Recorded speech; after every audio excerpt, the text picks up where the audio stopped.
Welcome back, lore hunters. Tonight, we step inside the world of one of gaming's greatest universes. Find a comfortable position, let the story unfold, and drift into another world. Close your eyes, if you wish, and feel the gentle weight of ancient lore settle around you. Breathe deeply, slowly, allowing your mind to clear, preparing for a journey into the deepest recesses of time, long before the familiar golden boughs of the Erdtree reached for the heavens, before even the notion of a god, as we understand it, took root.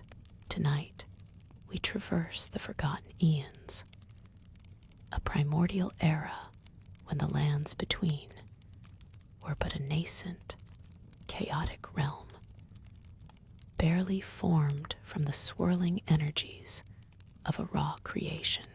Picture a landscape not yet shaped by grace or corruption, but by titanic, indifferent forces.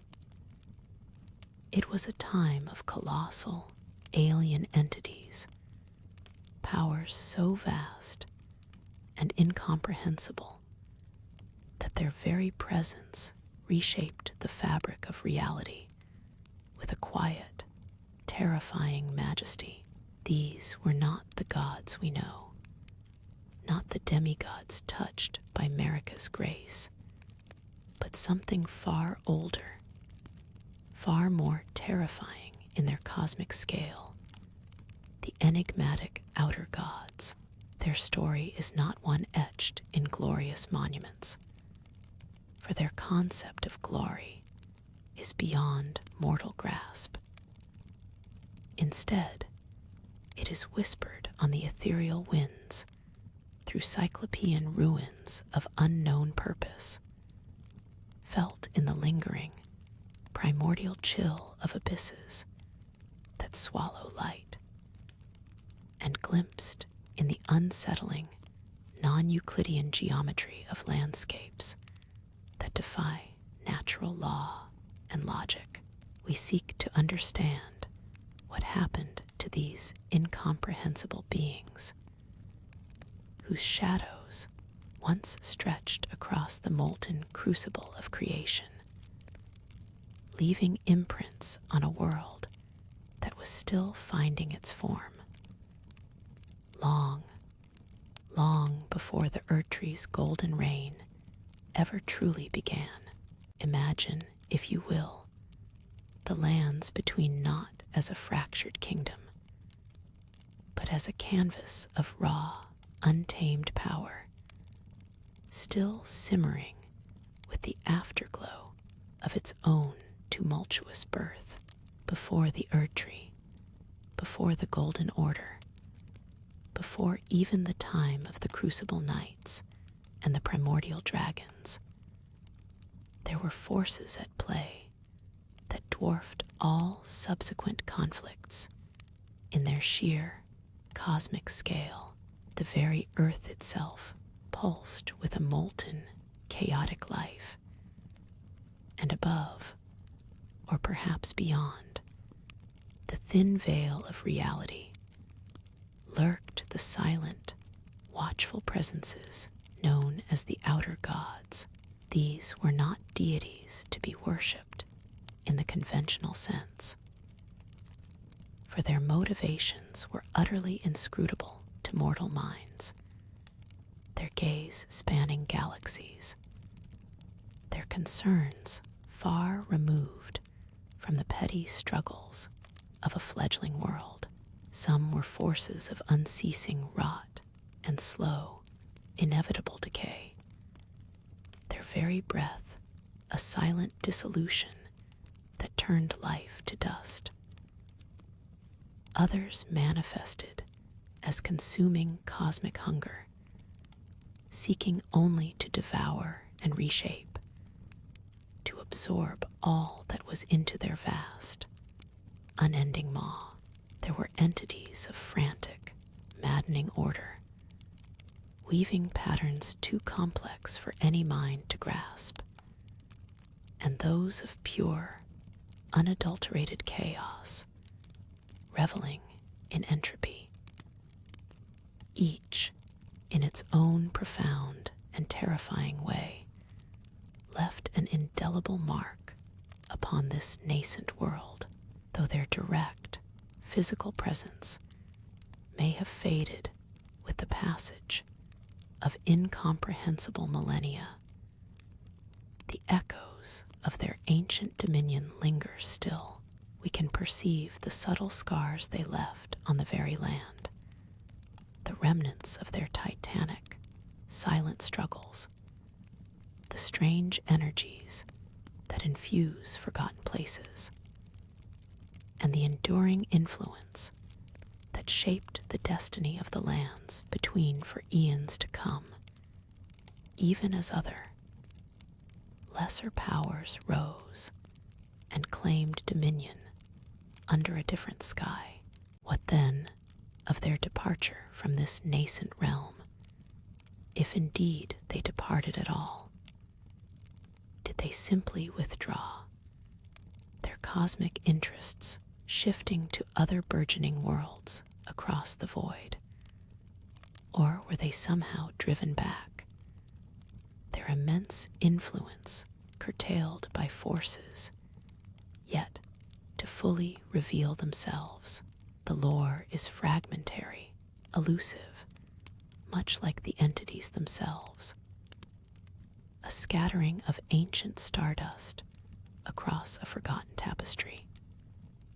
We find hints in the petrified glyphs of scattered cyclopean ruins, in the obscure, often unsettling rituals of cultures long since turned to ash, and in the very anomalies of the landscape that continue to defy natural explanation, suggesting patterns far beyond mortal design.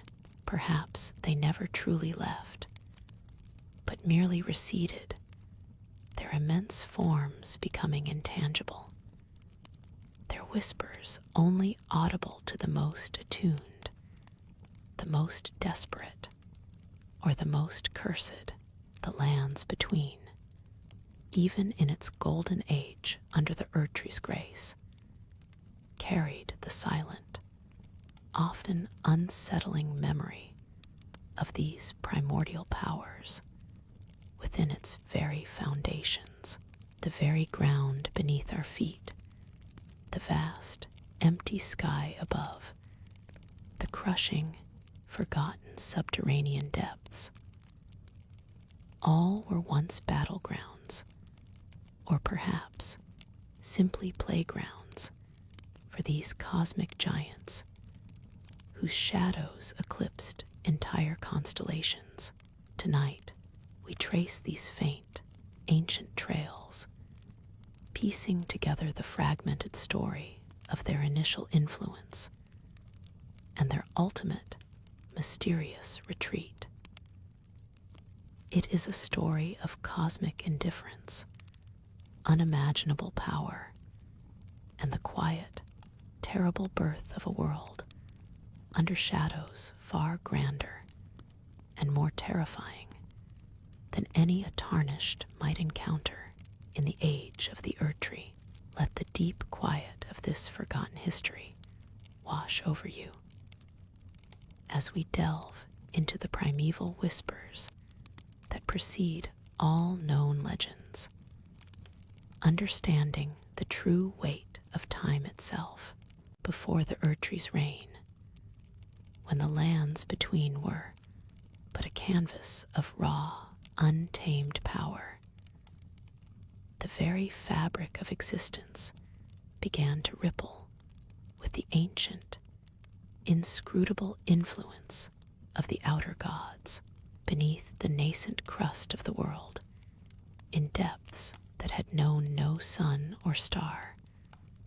A pervasive, alien consciousness began to stir, not with a roar, but with a silent, consuming thrum formless mother made her first indelible mark.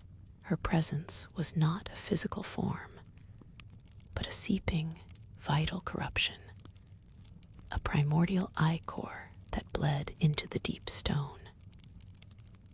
It began as a faint warmth, then a crimson glow, emanating from chasms unfathomably ancient, slowly painting the subterranean rivers and cavern walls with a viscous, living essence.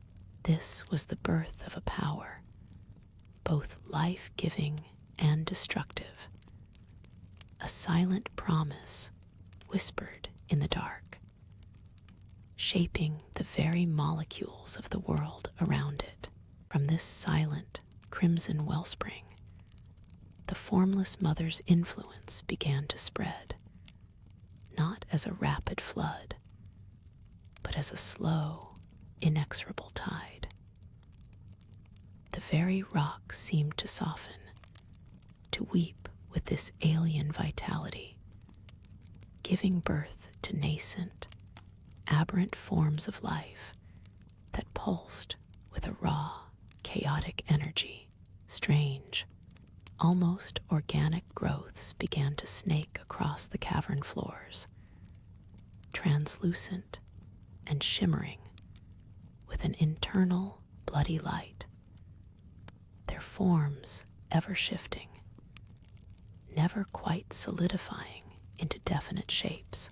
The air itself grew heavy, not with decay, but with an almost sweet, metallic scent, a testament to the primal blood that coursed through these unseen veins of the world. Here, in the deepest dark, the first whispers of what would one day become blood flame might have stirred, an elemental force born not of fire, but of this unholy, yet potent, crimson essence. These nascent horrors and wonders were but the initial manifestations of a cosmic will, reshaping the world from its very core.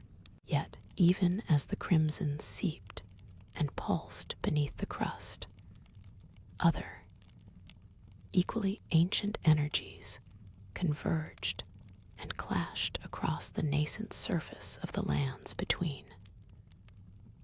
High above these blood-drenched depths, where mountains rose and primordial oceans churned, another force stirred, the crucible. It was not a singular deity, but the boundless, undifferentiated crucible of all life, a primordial soup of every possible form, fusing and separating in a grand, chaotic dance. Mighty, gnarled roots, colossal and ancient beyond measure, began to stretch across the land, drawing sustenance from this vibrant, untamed chaos. They pulsed with a golden green glow, intertwining with strange, swirling mists that hinted at untold elemental powers. This was the world's raw, unfiltered vitality, a counterpoint to the deep, singular influence below, a testament to the myriad primordial powers that wrestled for dominion, not in open warfare, but in the very shaping of reality itself.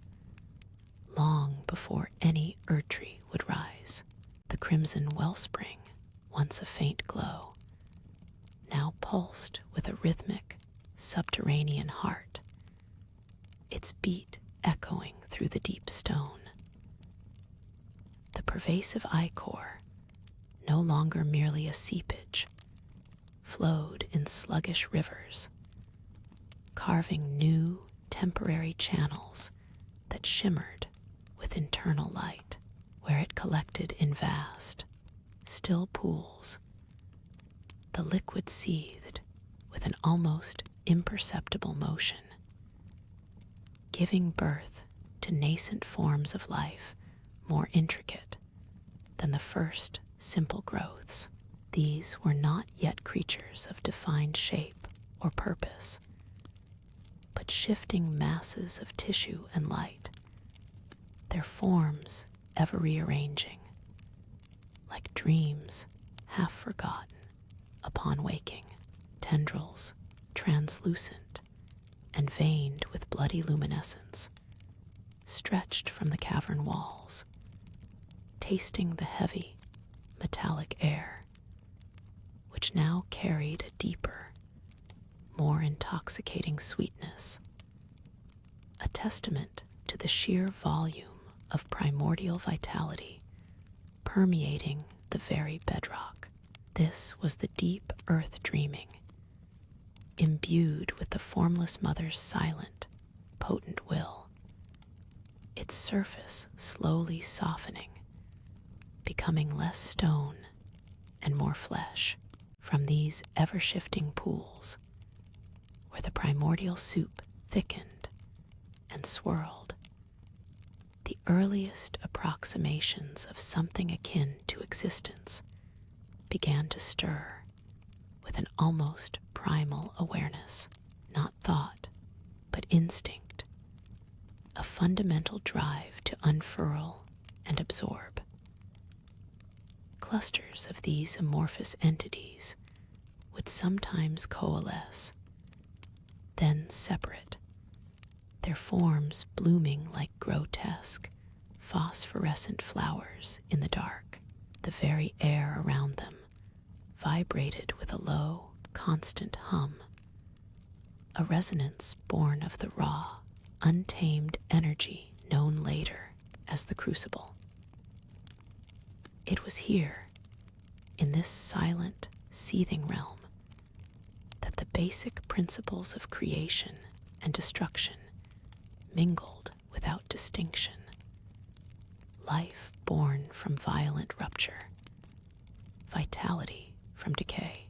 The crimson light infused everything, casting long, wavering shadows that danced with the same chaotic energy, each shadow seeming to possess a life of its own, an echo of the deeper power at play. But the formless mother's domain, though vast, was not the entirety of the nascent world. Far beyond her crimson-veined depths, in other forgotten abysses, where the light of her ichor could not reach, a different kind of ancient consciousness began its slow awakening, not with a burst of life, but with a creeping desiccation, a silent, withering touch that leached vitality from the deep earth. In those distant, barren pockets, the very rock seemed to grow brittle, to crumble into fine, sterile dust. A subtle fungal growth, pale and sickly, began to spread, not vibrant like the formless mother's progeny, but fragile and spore-laden. The air, instead of growing sweet and metallic, became dry and choking, carrying the scent of decay that was not rebirth, but true, inexorable end. This was the first, almost imperceptible whisper of another outer god, a presence of profound stagnation and rot, stirring in its own bleak slumber, an antithesis to the surging vitality that dominated the blood-soaked deeps. From the seething pools, certain masses began to hold their form for longer, stretching towards the faint, distant echoes of the light. They twisted, not yet into familiar shapes, but into protolimbs or pseudopods, grasping at the unseen, propelled by an urge beyond simple absorption. A crude symmetry sometimes emerged, only to dissolve back into the crimson soup, like a half-remembered dream of structure. This was the first hesitant breath of intent, the deep earth stirring not just with life, but with a nascent will, a quiet, fundamental drive to become something more defined.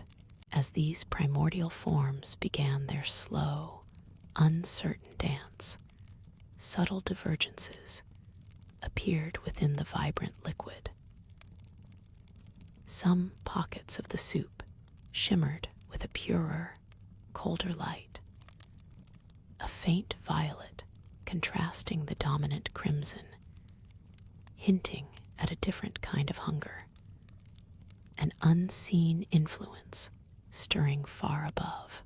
Others pulsed with an almost sickly, pale green, radiating a quiet decay that nonetheless nourished its own strange growths. These distinct yet interwoven pockets marked the silent arrival of disparate cosmic hums, each an ancient, subtle chord in the deep earth stream, beginning to vie for dominion over the nascent forms. And with these new, varied energies came a nascent friction. Not an explosion, but a slow, inexorable press.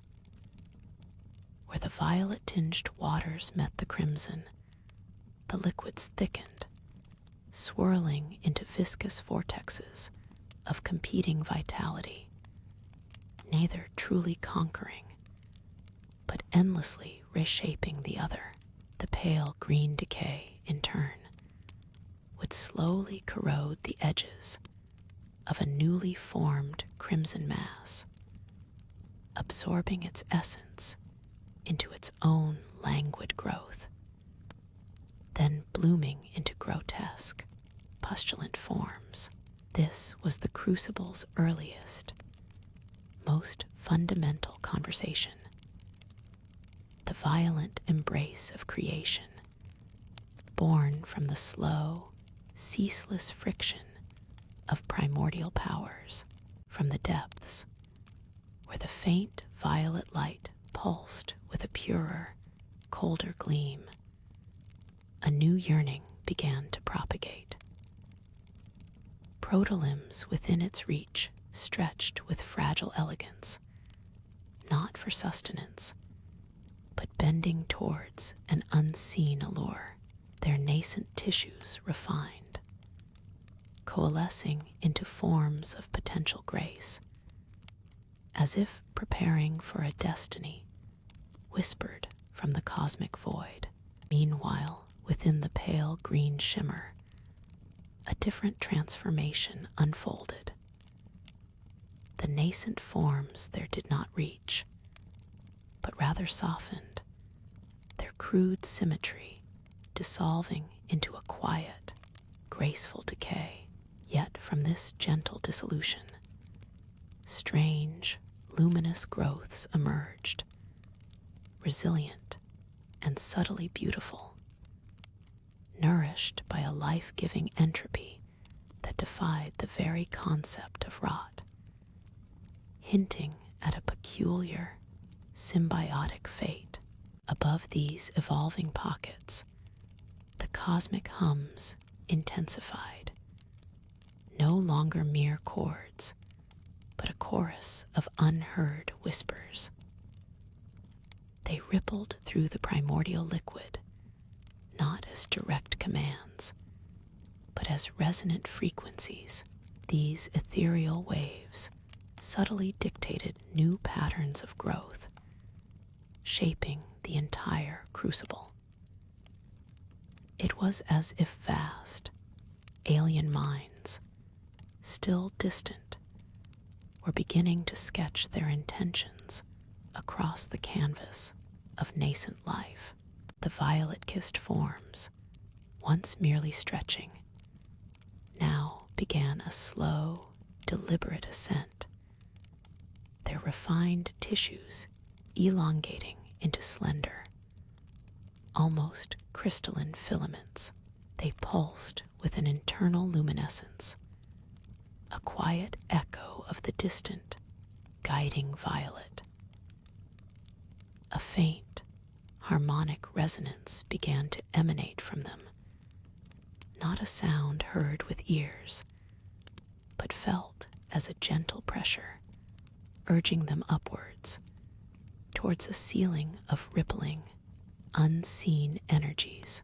This ascent was not born of struggle, but of an intrinsic yearning, a cosmic gravity pulling them toward an undefined, higher purpose. The surrounding crimson soup, though still dominant, seemed to part for them, almost respectfully, as if acknowledging a path laid out by an ancient, unspoken decree. It was the first whisper of design, a trajectory drawn not by chance, but by an ineffable, patient hand, guiding nascent potential towards an unheard beckoning. Far below, where the sickly pale green shimmer held sway, the process was one of quiet, pervasive transformation rather than ascent. Here, the nascent forms embraced dissolution, their tissues softening into a fertile, nutrient-rich silt. From this gentle, fertile bed, a web of intricate, luminous filaments began to spread, weaving through the sediment like glowing root systems. These filaments were not the striving elegance of the violet-kissed forms, but possessed a tenacious, almost fungal beauty, drawing sustenance from the very act of breaking down. Small, pale green spores, like motes of dust caught in a sunbeam, began to drift lazily through the viscous medium, each carrying the promise of a peculiar rebirth, a cycle of decay and flourishing intimately intertwined. The very air, if such a thing existed in that primordial soup, seemed to grow heavy with a soft, sweet scent of damp earth and slow blossoming.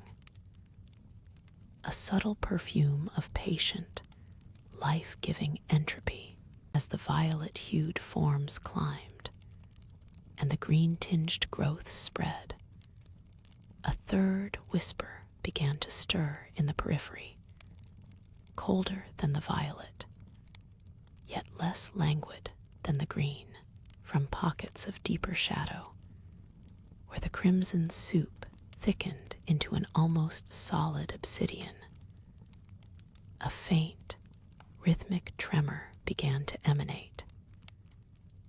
It was not a vibration that shook the nascent world, but a deep, resonant pulse, felt more in the ancient bedrock than in the fluid above. Here, forms did not stretch or dissolve, but hardened, coalescing into dense, unyielding nodules. They were crude, heavy, and possessed a quiet, insistent will, gathering the surrounding darkness, drawing in the very stillness, hinting at a power that would claim not through subtle guidance or pervasive growth, but through sheer, unmovable presence, establishing dominion by sheer, crushing weight. This was a force of stubborn, unwavering materiality, a primal hunger for form, absolute and unyielding. These luminous filaments, initially delicate, began to thicken, their pale green luminescence deepening, as if drawing on an inexhaustible wellspring beneath the dissolving forms. They branched with an intricate, almost intelligent purpose, not upwards towards light, but sideways and downwards, mapping the unseen currents of decay. Within their embrace, the drifting spores no longer appeared entirely random. Some would pause, caught by a filament's subtle thrum, and slowly begin to coalesce, forming miniature, iridescent clusters. Each cluster pulsed with a faint, internal light, like tiny, submerged constellations, hinting at a collective consciousness slowly stirring within the primordial ooze. A patient, pervasive will taking root. As the clusters grew, the filaments around them hardened almost imperceptibly, forming delicate, rib-like structures that cradled the nascent growths. This was no swift, violent construction, but a geological unfolding, slow as the shifting of ancient earth. From the largest of these pulsing spore clusters, fine, almost invisible threads began to extend, reaching out to connect with others, weaving an ethereal, decentralized web. This intricate connection suggested not a single dominant mind, but a vast, distributed network, a collective consciousness of decay and rebirth that was slowly, patiently becoming aware of itself and of the vast, silent spaces it now inhabited, guided by a principle older than striving itself. Deep within the lands between, long before the golden glow of the Erdtree ever touched the sky, this spreading fungal network was a quiet counterpoint to the more fiery, crucible-born chaos that raged elsewhere. It was a domain of patient absorption, of transformation through dissolution. No grand monuments rose here. No epic battles carved the landscape. Only the slow, relentless hum of a pervasive, consuming will. The very essence of what was, softened and broke down, feeding this subtle, ever-expanding tapestry of luminous decay. A vast, living tapestry of interconnectedness that knew only the gentle cycle of ending and beginning. A deep breath taken by the world's ancient, often forgotten heart.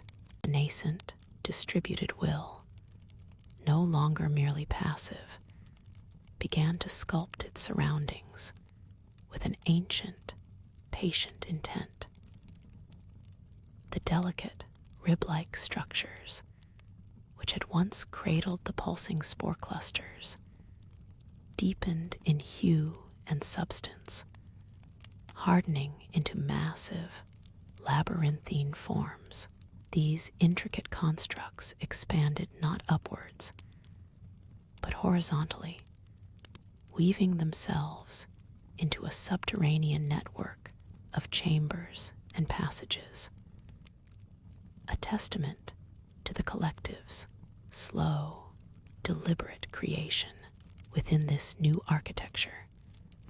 The soft thrum of the connected threads intensified, echoing through the newfound spaces, a resonant hum of profound, collective awareness. The green luminescence of the filaments grew more pronounced, illuminating the emerging forms with a deep, otherworldly glow, casting long, shifting shadows across the primordial substrate. This was the first true manifestation of a consciousness that understood not just decay, but the intricate beauty of its transformation into a new, complex reality. A quiet act of cosmic construction that sought no immediate light, only a deepening embrace of the dark, rich earth within these newly formed, cavernous networks. The collective began to deepen its grasp upon the very fabric of existence. The ceaseless cycle of decay and flourishing, once an uncontrolled force, now found a guiding principle. Spores that had drifted aimlessly before now gravitated with an almost magnetic pull towards specific nodal points within the labyrinth, clustering into intricate crystalline formations that shimmered with an inner pale green fire. These formations were not merely growths, but vital organs of the nascent will, processing the slow, sweet entropy of the surrounding medium, transforming it into a subtle energy that permeated the entire network. Here, in the damp, quiet darkness, a distinct consciousness began to fully coalesce, no longer just a distributed web, but a profound, singular presence, an entity of slow, inevitable transformation, a nascent outer god taking its first true breaths within the ancient, forgotten depths. It was the whisper of a patient will, shaping the world not through violent creation, but through endless, life-giving decay. As this ancient consciousness settled into its dominion, its influence began to extend beyond the immediate confines of its subterranean cradle. Above the primordial ooze, where once only formless chaos reigned, subtle changes began to manifest. The very sky, if such a concept could be applied to that era, seemed to deepen in hue, taking on a twilight blue haze that never truly brightened, only shifted with ethereal currents. Patches of the viscous medium on the surface, touched by the distant, slow thrum of the nascent god, began to develop intricate, almost runic patterns, organic symbols of decay and renewal etched into the shifting surface. These were not direct interventions, but rather the quiet, pervasive exhalation of its growing power, a cosmic breath that subtly reshaped the world in its own image. The primordial crucible, long a realm of untamed elemental forces, now bore the first faint etchings of a more complex, patient, and subtly terrifying cosmic design, orchestrated by a will older than striving itself. The nascent outer god's slow, deliberate influence began to seep beyond its immediate, glowing network. The faint green luminescence, once confined to the core filaments, now softly permeated the very bedrock surrounding it, initiating subtle, strange metamorphoses.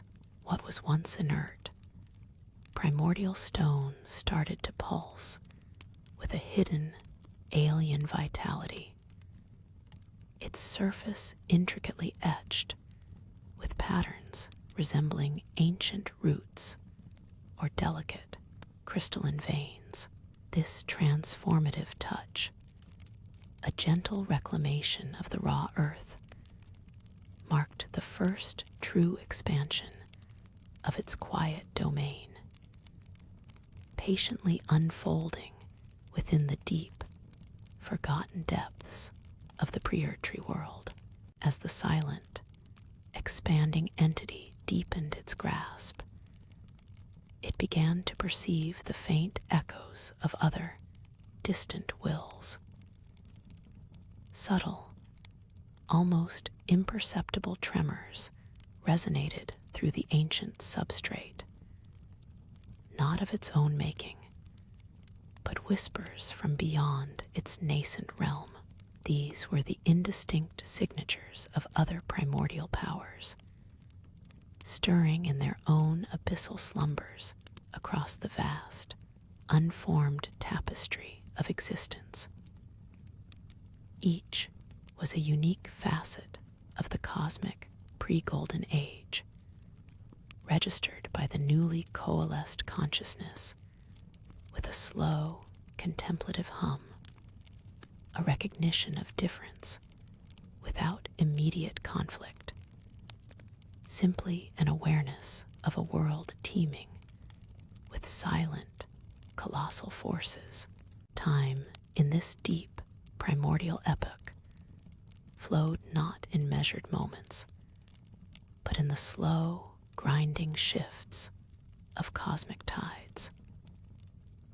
The intricate, pale green crystalline formations within the nascent gods' network continued their steady, silent work, absorbing and radiating, transforming raw entropy into the very essence of its being. Far above, in geological layers unseen by the quiet will, primordial storms of raw energy occasionally flickered across vast, unformed skies. These colossal, untamed forces carved out nascent geological features that would one day become the foundations of the lands between, a testament to an era of unbridled elemental creation, far beyond the gentle, life-giving decay of this growing entity.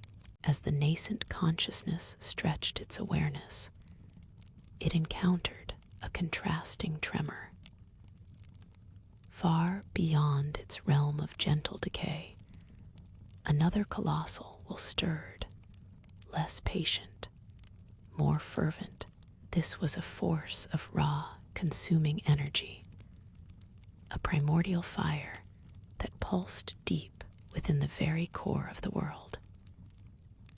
Its influence manifested not as a gentle green glow, but as a deep, resonant heat, a slow, geological pulse that hinted at scorching, molten depths where the earth itself groaned under an unimaginable, restless power. It was an opposing force, a slow burn against a quiet bloom, marking a fundamental duality in the ancient tapestry of existence. The nascent gods' expanding perception began to map these distinct signatures onto the vast, unformed landscape. It sensed regions where the earth seemed to weep molten stone, others where winds howled with a crystalline keen, and still more where titanic, unmoving structures, older than memory, stood as silent monuments to forces long settled into their cosmic slumbers. These were not mere features of a raw world, but petrified extensions of alien consciousnesses, each shaping its domain with a deliberate, incomprehensible patience, painting the world in shades of unimaginable power and ancient, silent ambition. Among these varied expressions, a particularly quiet, yet pervasive, influence caught the nascent god's attention. It was the slow, rhythmic transformation of vast, desolate plains into fields of shimmering, obsidian glass, or the gradual petrification of once verdant canyons into silent, crystalline chasms that hummed with a low, almost inaudible frequency. These subtle, relentless shifts were the living testament to another outer god's slow, deliberate craft, a will that sculpted reality through geological time, turning organic life to inert beauty, a testament to endless, patient transformation, mirroring, yet contrasting the nascent god's own path of decay and rebirth. As the nascent consciousness continued its slow, expansive mapping, its awareness drifted toward a realm steeped in a peculiar, shimmering haze. Here, the very stone of the earth did not merely groan under heat or stand in mute monument, but seemed to weep, not of water nor of lava, but of a viscous, iridescent ichor that seeped from cracks and fissures.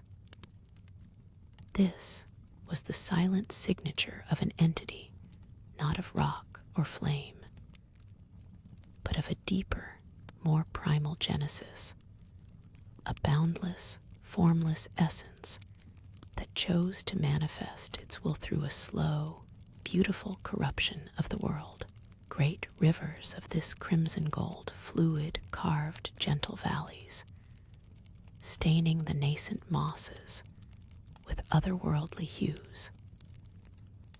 Petals, newly unfurled, absorbed the strange light, blooming into shapes and colors never before seen, their delicate forms hinting at a subtle, insidious power that nurtured as it transformed. It was a domain of exquisite decay, a quiet hymn sung in the language of gradual dissolution, where existence itself became a canvas for an alien artistry beyond these shimmering deltas, where the strange bloom of the formless mother's touch permeated the air.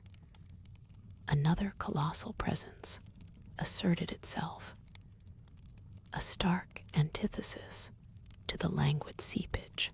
This was the domain of the scorching heart, the restless power glimpsed before.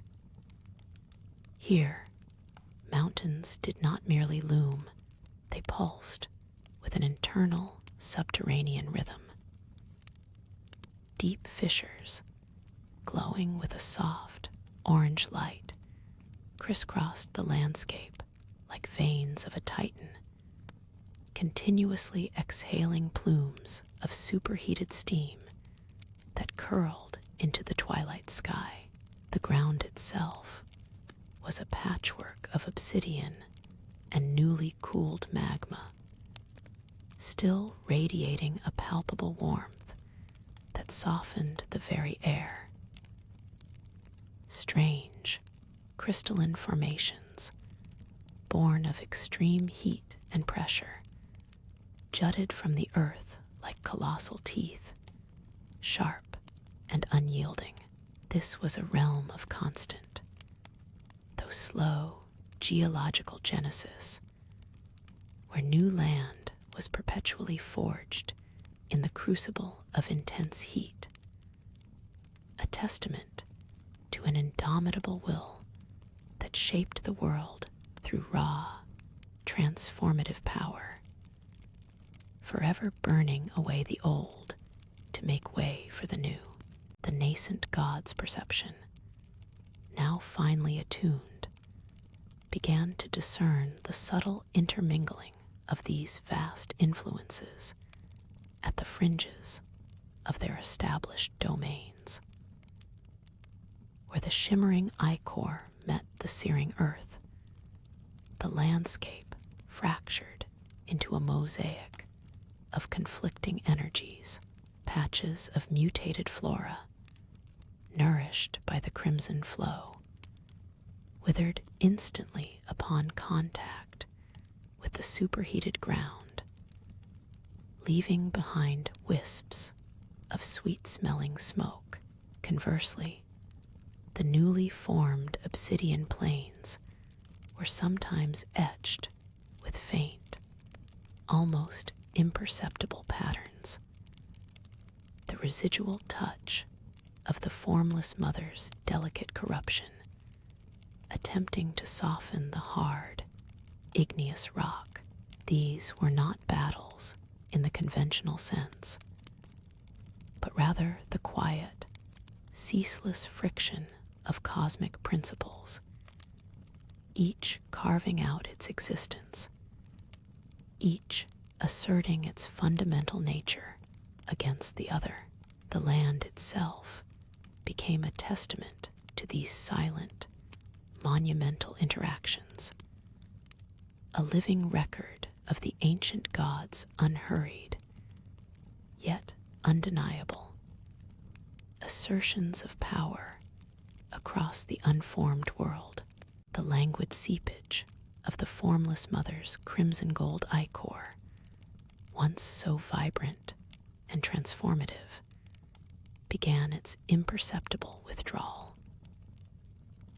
Like the slow ebb of a tide on a vast, silent shore, its otherworldly glow softened, its insidious beauty fading into the very rock and root it had once embraced. The strange, luminous flora, birthed from its touch, did not wither and die, but rather deepened its hues, becoming an enduring, subdued tapestry of ancient, alien life. Their petals, once almost throbbing with a borrowed light, now held a still, deep luminescence, a memory of a greater power. The gentle valleys carved by its flow became tranquil waterways, reflecting a sky that in turn seemed to slowly forget the more vibrant, terrifying colors of the primordial dawn. The whispers of dissolution did not cease entirely, but transformed into a quiet sigh carried on the wind, a profound undercurrent beneath the burgeoning stillness. This was not an abrupt cataclysm, but a cosmic exhalation, a slow release of breath as one colossal presence eased its grip on the nascent world. In tandem, the restless power of the scorching heart, that tireless forge of new lands, also found a form of quietude. The superheated plumes, which once curled into the twilight sky in defiant columns of orange light, now rose as gentle mists, clinging to the cooling obsidian and the crystalline formations.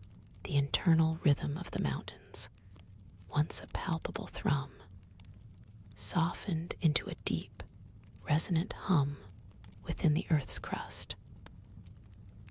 Magma flows receded, not vanishing, but retreating deeper into the world's core, leaving behind vast plains of newly formed, dark earth, still radiating a faint, residual warmth that felt less like a threat and more like a lingering embrace.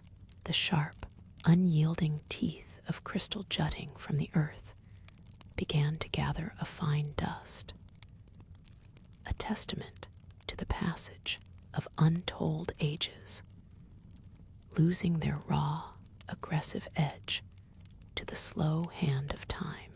The raw, transformative power which had sculpted and reshaped the land with such primal force did not disappear.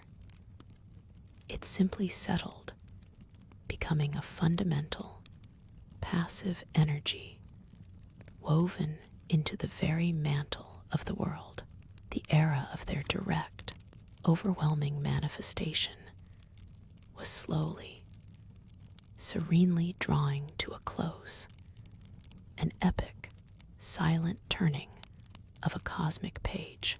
What compelled these monumental, alien wills to recede remains a mystery, whispered only by the oldest stones and the deepest, undisturbed waters. Perhaps their very essence, so fundamentally distinct from the burgeoning life of the lands between, found the sustained act of direct influence to be an unbearable cosmic weight, a dissonance too profound to maintain. Or perhaps, as some ancient, forgotten texts might suggest, their grand designs had simply run their course, their primordial artistry complete, leaving the canvas prepared for new colors, new strokes. They were not defeated in any conventional sense, nor did they truly vanish.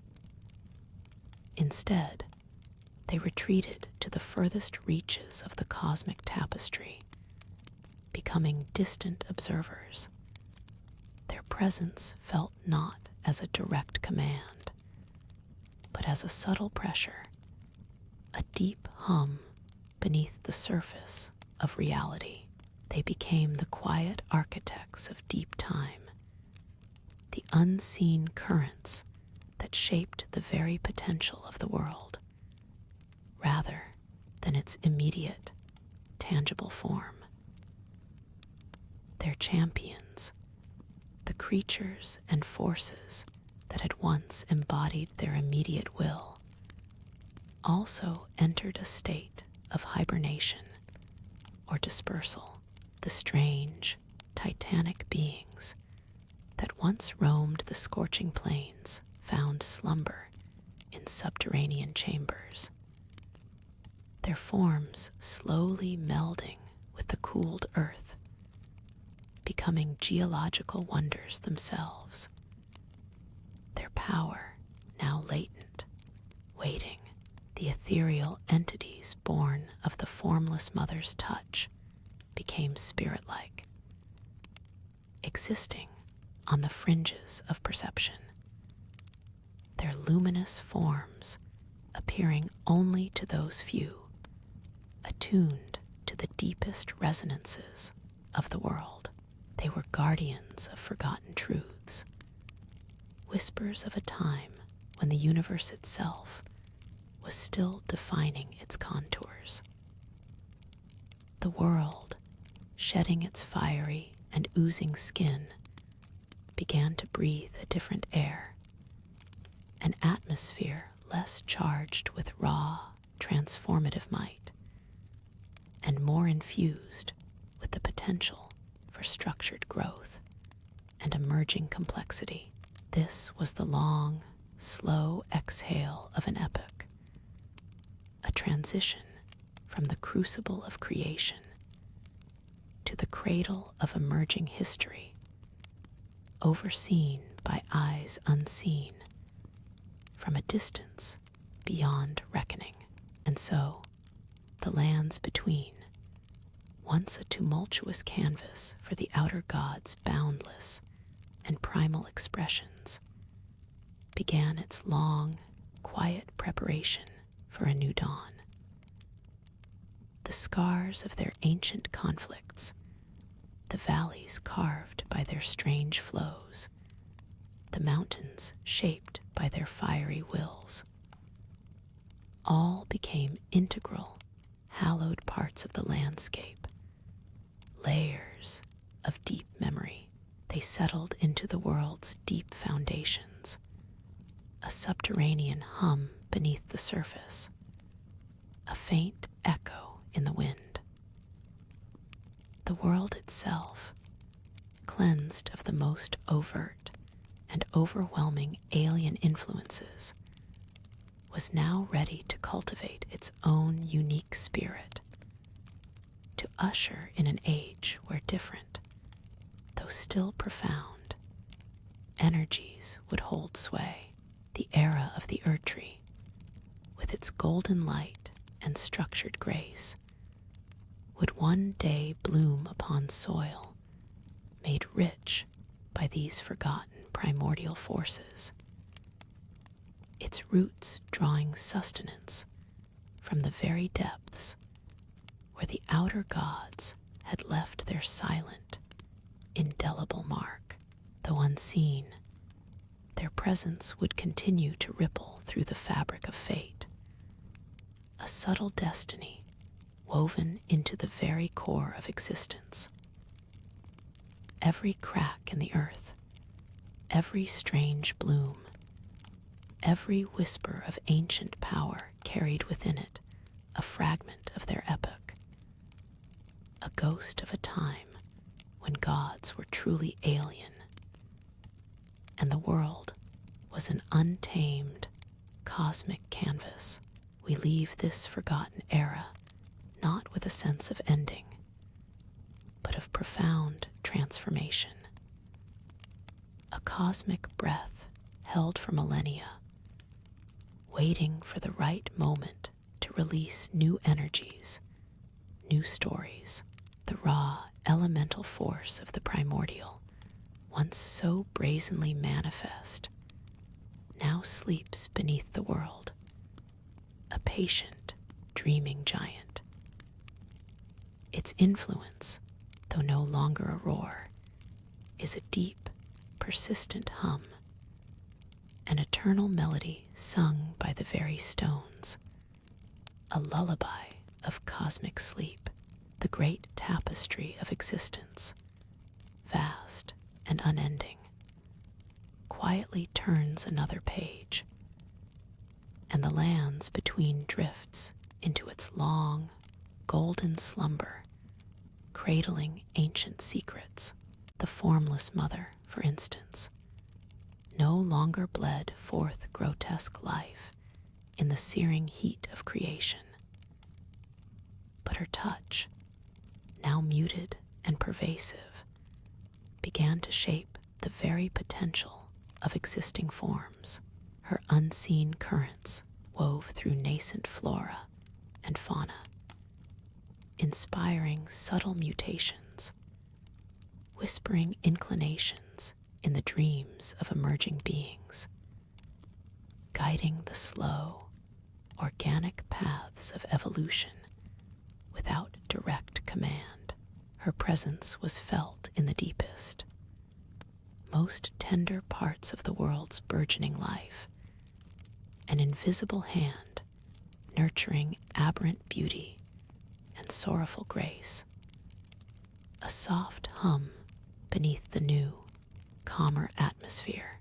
This was a presence that required no fire or blood to manifest its will, merely patience and the vast expanse of deep time, a gentle, cosmic lullaby guiding the world towards its eventual, complex song. The once scourging champions of the god of rot, titanic entities of segmented chitin and virulent spore, did not perish, but entered a profound slumber. Their colossal forms, once mobile bringers of decay, became petrified mountains, their segmented bodies forming rugged peaks and valleys across ancient plains.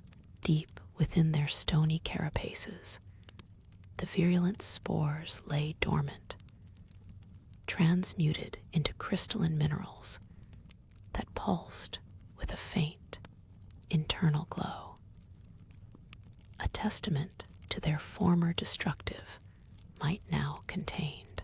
Their presence shifted from active threat to a vast geological monument, a landform shaped by a forgotten plague, its potent essence sealed beneath cooled earth, awaiting a distant, uncertain awakening. The land slowly healed around them, but their dormant forms remained, colossal scars of a forgotten cosmic battle. And so it was with the others, their immediate, tangible grasp loosening, replaced by a residual resonance, a deep-seated echo in the very fabric of the world. Ancient altars, once humming with the fell god's searing fire, became cold, eroded stone. Yet a faint, almost imperceptible warmth still radiated from their depths, a ghost of primordial flame, subterranean caverns, where the crucible once simmered with primal chaos, now held quiet pools reflecting the twilight, their waters shimmering with subtle, unidentifiable energies that hinted at the foundational forces they once contained. These were not places of active worship, but forgotten shrines, silent witnesses to an age when the universe itself was still learning its shape, their latent powers awaiting rediscovery by those sensitive enough to feel the world's deep, timeless pulse. Before the grand cycle of the Erdtree held sway, there existed a more primal rhythm of being and unbeing, a quiet flow guided by the slumbering twin bird. Its shadow, cast long across the nascent plains, touched the ancient burial grounds, where souls, not yet bound by a single tree, drifted like motes of starlight. Its influence, a distant hum, ensured the gradual dissolution of the old into the potential for the new, a gentle, unseen hand turning the pages of primordial time. Ancient, unadorned monoliths stood as silent witnesses to this cosmic ebb and flow, absorbing the lingering echoes of what once was, patiently awaiting the shaping of what would be. Beyond the nascent world, in the deep reaches of the cosmos, another force stirred with a silent, profound intent. Not a creator of life, but a shaper of the void itself. A distant, cold intelligence that began to weave patterns into the celestial tapestry, far from the lands between, yet connected by threads unseen. This nameless void influenced the slow gathering of cosmic dust, guiding the formation of distant stars and nebula into nascent constellations. Its touch was the subtle tug on gravity, the faint whisper that aligned distant light into forms of abstract meaning, an ancient calligraphy etched into the velvet dark. Deep beneath the land, the primordial crucible continued its ceaseless, internal churning, a vast subterranean heart of molten rock and unrefined essence. While not an outer god itself, It was a fundamental force, often whispered to and subtly swayed by the lingering presence of various cosmic wills. Within its fiery depths, the raw material of creation swirled, unhurried, slowly coalescing into the foundational elements of the world. Veins of glowing ore pulsed with the echoes of ancient desires, each tremor a slow, deliberate shaping of the earth, a gradual crystallization of potential, guided by the patient, pervasive hums from beyond. The abstract calligraphy of the nameless void, though impossibly distant, began to subtly resonate with the nascent matter of the lands between, not as a forceful command, but as an almost imperceptible harmonic. It nudged raw cosmic dust and the still-forming elements into patterns that echoed its distant designs, particles of light, like dust motes in a forgotten sunbeam, and nascent motes of what would one day become earth. And stone felt this silent, persistent pull. They began to align themselves in geometries not yet solid, but holding the promise of an unseen order. This was the first soft whisper of an external architect, shaping the very foundational ingredients of existence before life itself took its chaotic, vibrant hold. Yet within the burgeoning crucible, a different, more turbulent energy was already at play. This was not the cold, distant order of the void, but a primal, seething vitality, a boundless hunger to become, to manifest from the raw, churning heart of the lands between. A slow, deep pulse began to emanate, challenging the quiet influence of the distant stars. It was the unformed sentience of what might be called the Great Will, or perhaps its earliest, most chaotic progenitor, manifesting as a swirling vortex of elemental life, brimming with untamed potential. This nascent force sought only to multiply, to expand, to experience all forms of being, its chaotic purpose echoing across the primordial plains. These two profound influences, one of subtle, distant order and the other of raw, imminent chaos, began their slow, unseen dance across the nascent world.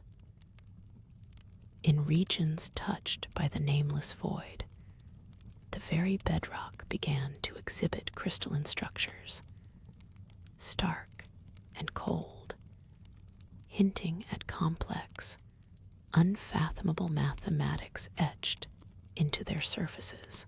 Elsewhere, where the primordial crucible's raw energy held sway, the land itself pulsed with an organic warmth. Here, vast, unmoving proto-organisms slowly shifted, their forms merging into colossal, fleshy landscapes that seemed to breathe. It was a subtle differentiation, the first whispers of a cosmic schism, creating distinct elemental foundations that would one day birth vastly different forms of life and belief. A primordial canvas being painted by competing ancient wills. The great will's turbulent heart continued to pulse, a boundless, unformed sentience seeking only to multiply and expand. Its chaotic purpose swirled across the primordial plains, pushing and pulling at the nascent elements, shaping them into fleeting forms of raw potential. Yet, amidst this fertile, burgeoning maelstrom, a different sort of current began to stir, a profound coldness that had no place within the great will's vibrant heat. It was not the silent, distant order of the nameless void, but something closer, more imminent, like a shadow cast from a sun, yet unseen. This new presence didn't erupt, it merely unfurled, a ripple of subtle, alien logic creeping into the very fabric of the developing lands between.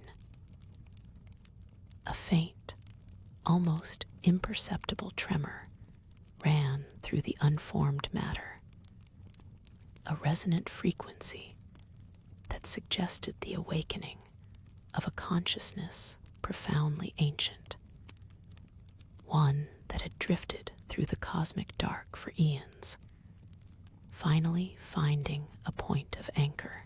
It was the first echo of an entity whose designs were far removed from mere expansion, a quiet counterpoint to the great will's burgeoning chaos. As this strange current unfurled, it began to root itself in the embryonic substance of the world, not through force, but through an insidious reshaping of potential. Where the great will sought chaotic proliferation, this new presence sought a strange, warped perfection, a twisted form of life or being that was anathema to mere boundless growth. It etched its alien designs into the very stones that would one day rise, infusing nascent veins of ore with peculiar properties and guiding the flow of primordial rivers into unnaturally geometric patterns. Patches of the landscape, once vibrantly chaotic, began to take on a pallid, almost ossified appearance, as if a profound and ancient melancholy had settled upon them. This was not the violent destruction of a raging storm, but the slow, patient crystallization of an entirely different cosmic will, shaping the raw ingredients of existence with a purpose both alien and profound. It was a genesis of decay, a slow, beautiful rot that began to bloom in the deepest, most shadowed crevices of the lands between, a silent testament to a desire beyond life itself. This burgeoning influence, though subtle, was a fundamental counterpoint to the great will's relentless drive for chaotic life. As the great will poured forth its boundless vitality, creating eddies of raw elemental spirits and fleeting proto-creatures, the alien presence responded by twisting these forms, imbuing them with strange, often grotesque, beauty. A nascent pool of life, destined for vibrant growth, might instead begin to bloom with crystalline fungi that wept petrified tears, or sprout thorny husks that offered no sustenance. The raw, energetic pulse of the great will found itself entangled in the intricate, cold embrace of this ancient design, leading to the creation of primordial anomalies, beings or constructs that bore the indelible mark of both chaotic vitality and alien, slow decay. These early hybrid manifestations were the first unwitting champions of conflicting cosmic philosophies, their very existence a silent, slow struggle between opposing desires for the nascent world. The quiet hum of the lands between began to deepen, carrying within it a dissonant chord, hinting at the cosmic strife, yet to fully awaken. The genesis of decay was not a sudden blight, but a patient metamorphosis, a slow crystallization of an alien purpose. The very air grew thick with a subtle metallic tang, and the primordial waters began to gleam with unnatural hues, reflecting a deep, somber cosmos where once life teemed in chaotic abundance. New forms, skeletal and crystalline, began to emerge from the earth, not of flesh, but of petrified longing. These nascent structures, angular and sharp, defied the soft curves of nature, rising like monuments to a profound silence that promised deeper understanding than any shout. They were the first churches of an unseen deity, built of the world's own substance, reshaped from within. This slow, inexorable march of an alien aesthetic began to rewrite the fundamental laws of growth, favoring stillness over struggle, and an intricate, almost morbid, form over riotous function.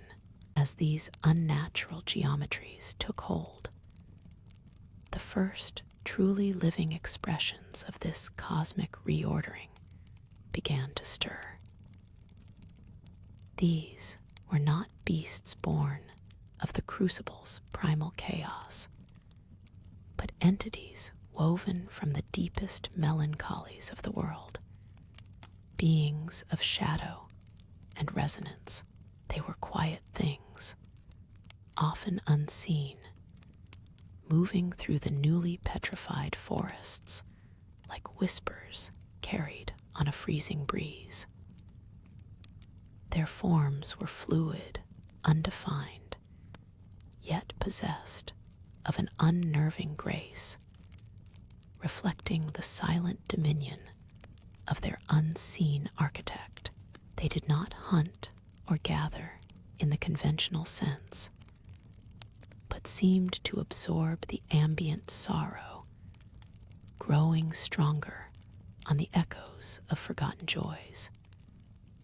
Their very existence a counterpoint to the vibrant, if violent, life that the great will nurtured elsewhere. These were the first children of the slow rot, the gentle decay, their purpose not to dominate, but to simply be an insidious, unhurried presence. This quiet, insidious proliferation eventually drew the subtle notice of other cosmic forces, not with alarm or open conflict, but with a slow, calculating assessment, like a shift in a vast, sleeping ocean. The great will, still in its own burgeoning chaos, felt the edges of its influence fraying. A dissonant chord struck within its symphony of life. It was a pressure, not a wound, a redirection of vital energies towards purposes unknown, subtly altering the very flow of primordial currents. across the nascent cosmic tapestry. Other, more distant outer gods, perhaps those who had merely observed the earliest stirrings of the lands between, also registered this profound shift. A silent, cosmic chess game was beginning, played across the very fabric of existence, where the pieces were not armies, but the fundamental principles of being. This new presence, unhurried and profound, was staking its claim, not with conquest, but with a gentle, yet absolute redefinition of reality itself, turning potential away from riotous growth towards a deep, contemplative stillness. This unhurried presence, born of sorrow and deep melancholies, began to seep into the very wellspring of life itself. The chaotic churn of the crucible, that primordial soup where all nascent forms first stirred, found itself slowly subdued, where once volcanic heat birthed raw, untamed life. Now cool, crystalline veins began to spiderweb through its depths. The violent, riotous birthing became quieter, the teeming chaos crystallizing into intricate, petrified patterns beneath the surface. It was a patient reordering, a subtle silencing of the world's most ancient heart, where even the rawest essence of creation bent to this new, glacial will. Yet this was not the only ancient whisper shaping the unformed world. From the boundless void beyond, another, colder dominion began to assert its silent claim. It was the influence of the distant stars, not fiery suns, but the cold, indifferent gleam of cosmic dust and forgotten nebulae. A subtle chill, not of Earth's winter, but of the void's endless expanse, began to permeate the upper reaches of the lands between. This celestial breath touched the nascent atmosphere, drawing forth a different kind of beauty, structures of ethereal ice and starlight, sharp and precise, reflecting the silent, mathematical purity of the cosmos. These were not born of decay, but of an absolute, pristine stillness. Thus, the primordial landscape began to bear the marks of these converging, ancient wills. Deep within the earth, the slow, melancholic crystallization continued its patient work, turning the very bones of the world into silent monuments. But high above, where the cosmic chill descended, towering formations of starlit ice rose, silent sentinels against the deepening gloom. A boundary, invisible yet palpable, began to form between these realms of influence. It was not a violent clash of titans, but a gradual intermingling of aesthetics, where the petrified longing of the deep met the pristine indifference of the void, each slowly defining its own domain, shaping the world without overt conflict, but with an undeniable, patient assertion of cosmic design. As the deep melancholy of the slow rot settled into the primordial crucible, a profound transformation took hold.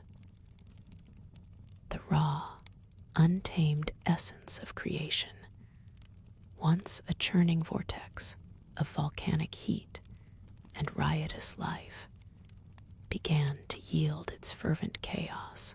No longer did it boil with unrestrained energy. Instead, a cool, almost glacial stillness permeated its depths. From the ambient sorrow absorbed by the outer gods, the very fabric of the crucible started to crystallize. Intricate patterns, like petrified lacework, spread through what was once molten rock, forming elaborate structures that hummed with a quiet, resonant energy. This was not the stillness of death, but of an absolute, unhurried reordering, a profound and silent resculpting of the world's ancient heart. Yet, even as this silent reordering solidified the depths, another, colder dominion extended its reach from above.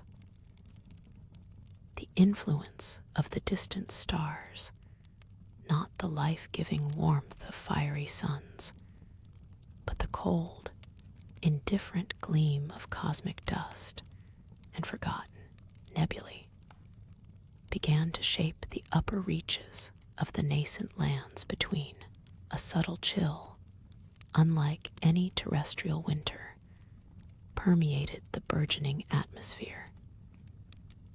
It drew forth a different kind of beauty, structures of ethereal ice and starlight, sharp and precise, reflecting the silent, mathematical purity of the cosmos.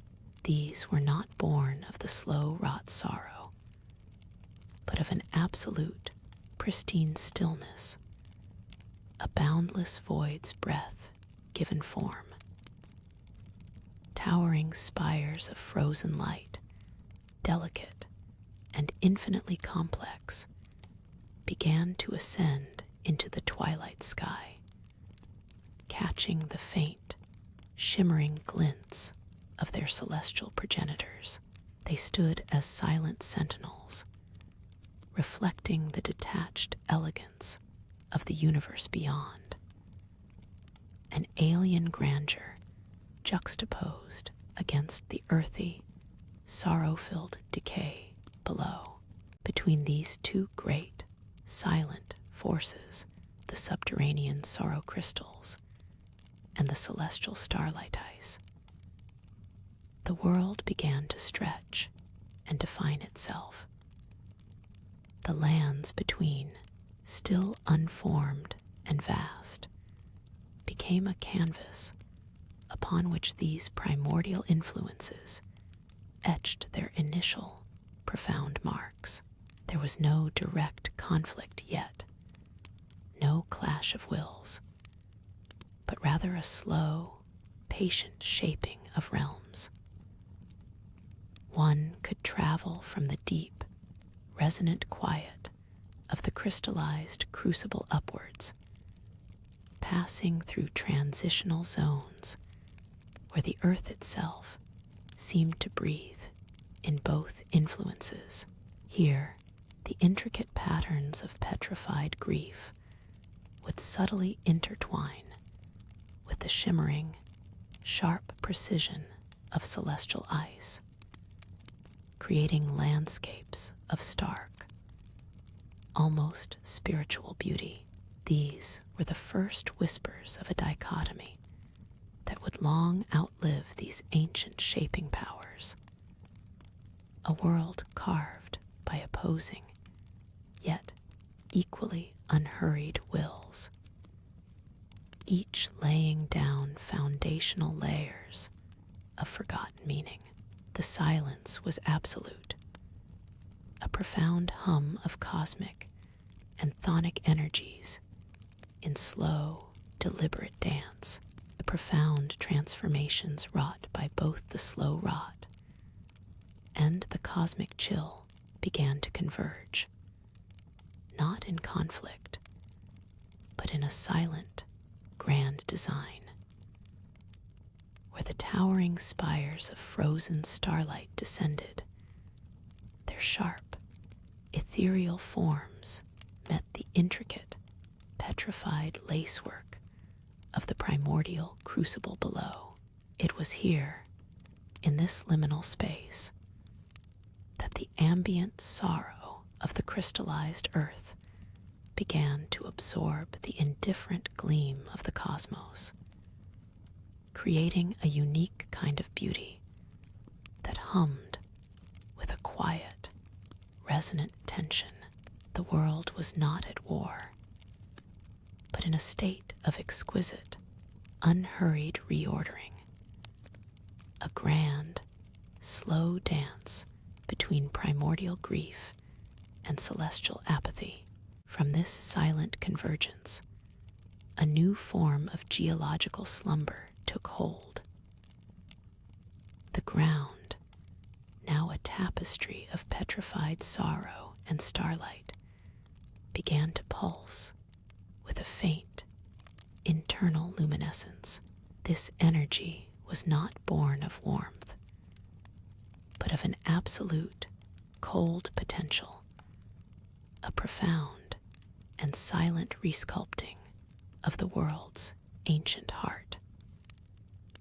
From this newly quiet earth, the first silent monuments began to rise, not living beings, but colossal, geometric formations of crystallized light and grief, standing as stoic guardians in the deep twilight. Echoes of forgotten will solidifying into stone and ice.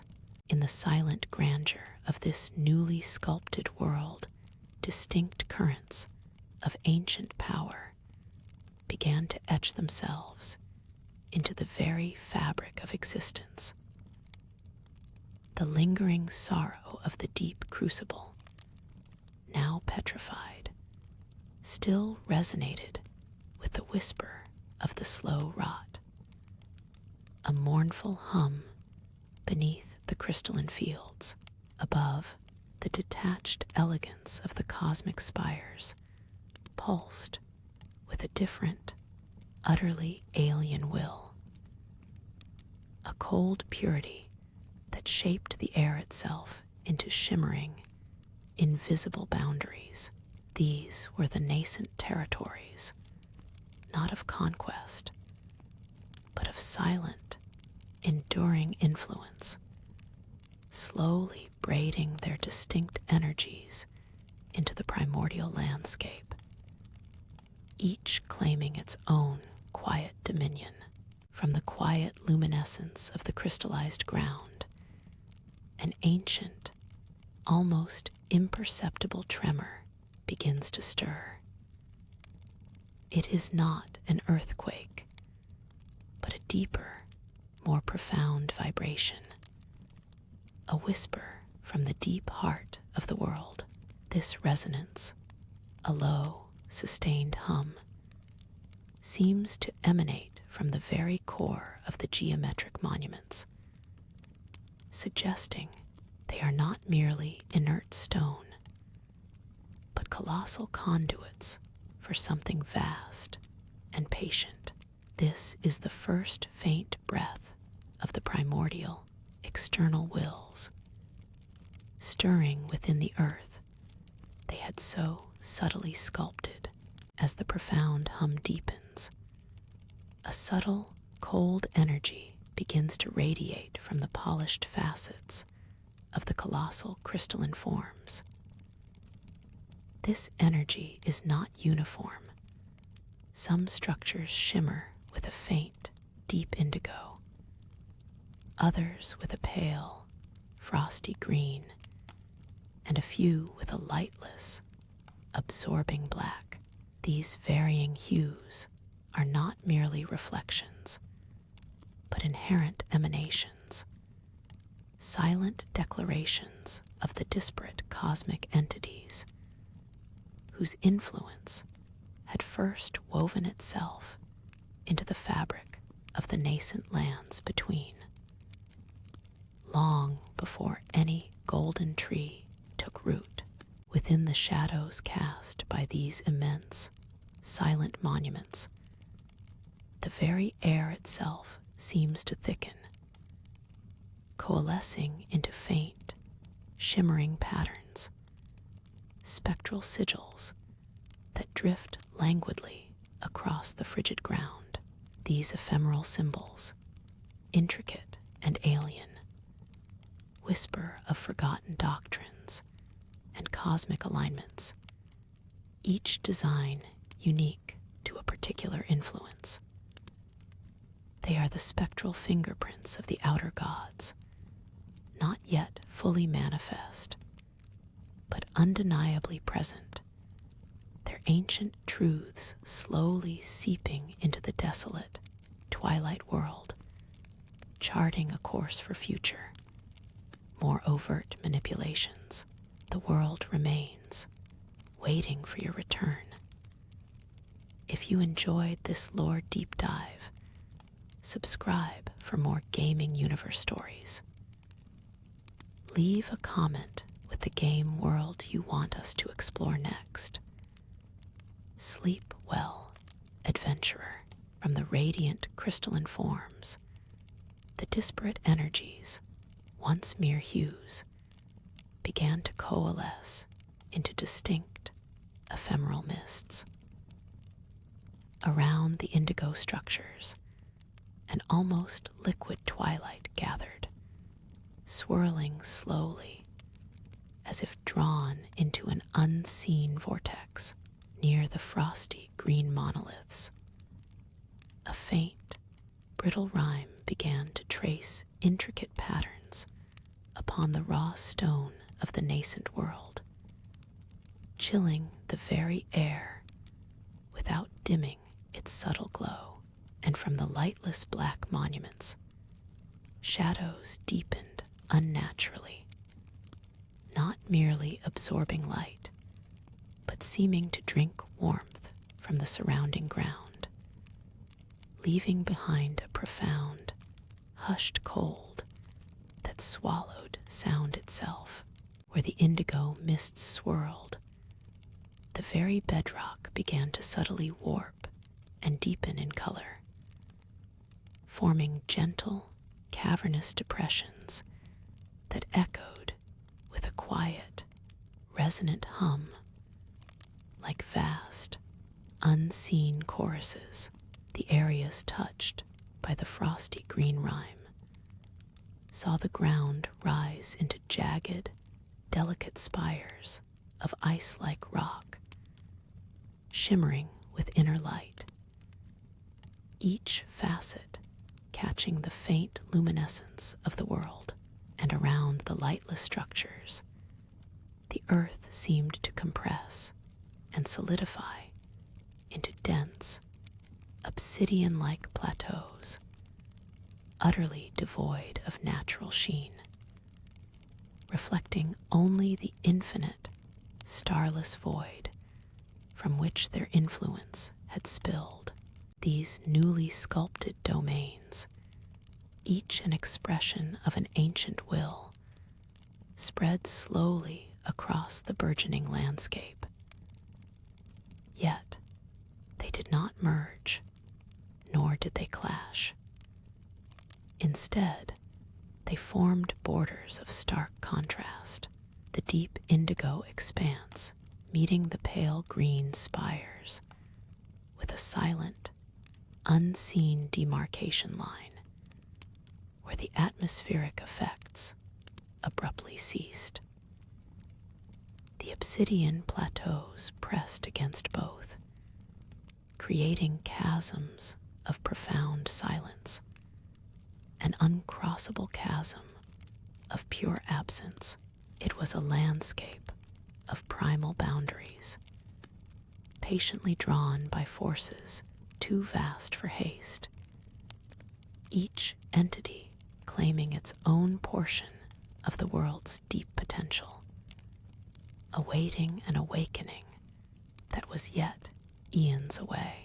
Along the nascent fault lines, where the gentle, resonant hum of the indigo depressions met the brittle, shimmering spires of frosty green. A new phenomenon unfolded. The liquid twilight that swirled within the indigo depths seemed to draw back, forming a subtle, shimmering boundary.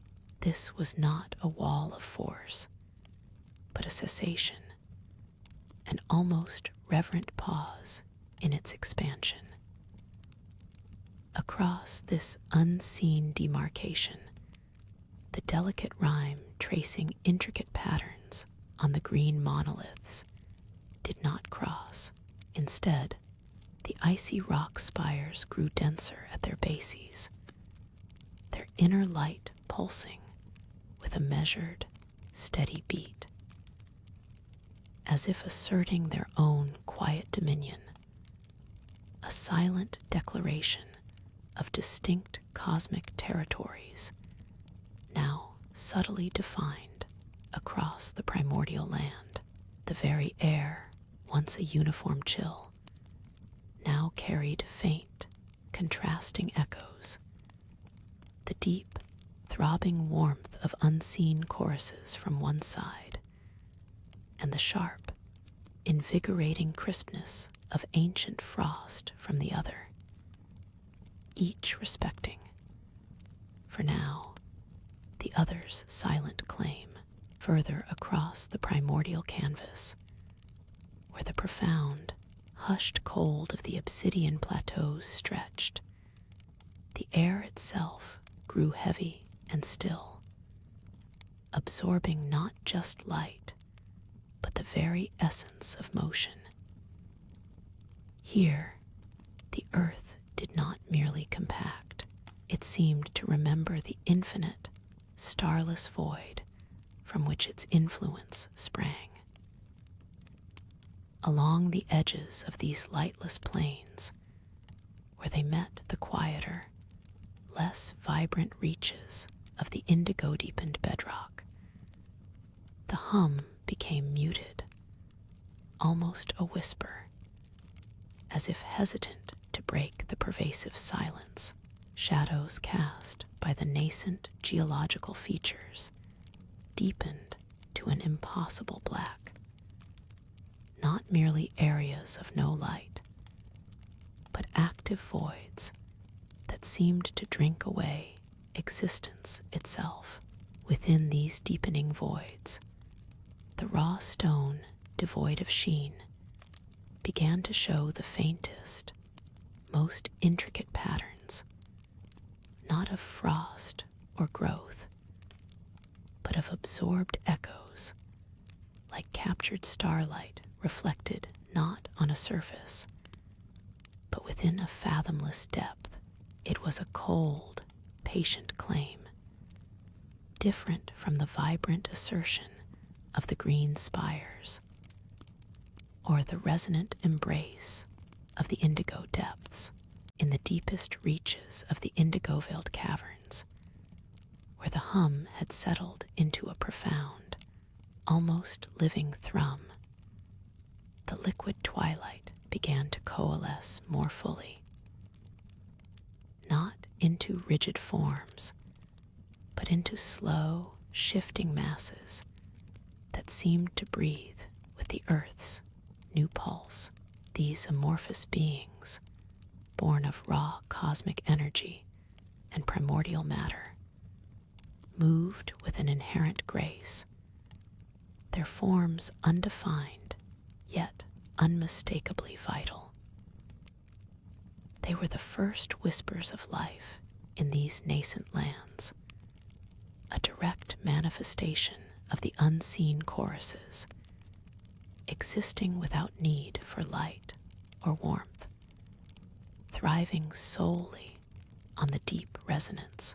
Simultaneously, among the frosty green spires, the brittle rime began to bloom, not into mere patterns, but into delicate, crystalline organisms that absorbed the subtle inner light of the rock.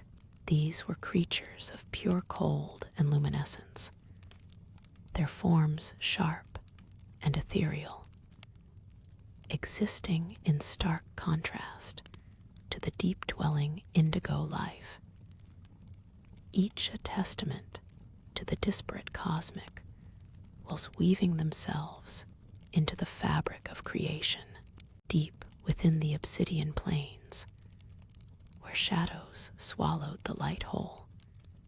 The intricate patterns on the raw stone began to shift. No longer mere absorbed echoes, they slowly coiled and deepened, becoming swirling glyphs of liquid night that seemed to draw the very air into their silent hunger. A low, almost imperceptible thrum resonated from their depths, not a sound heard by ears, but felt as a gentle, rhythmic pull on the world around it. It was the land itself, dreaming of a formless void, a profound yearning for a non-existence that predated all creation, slowly imprinting its consuming essence upon the earth.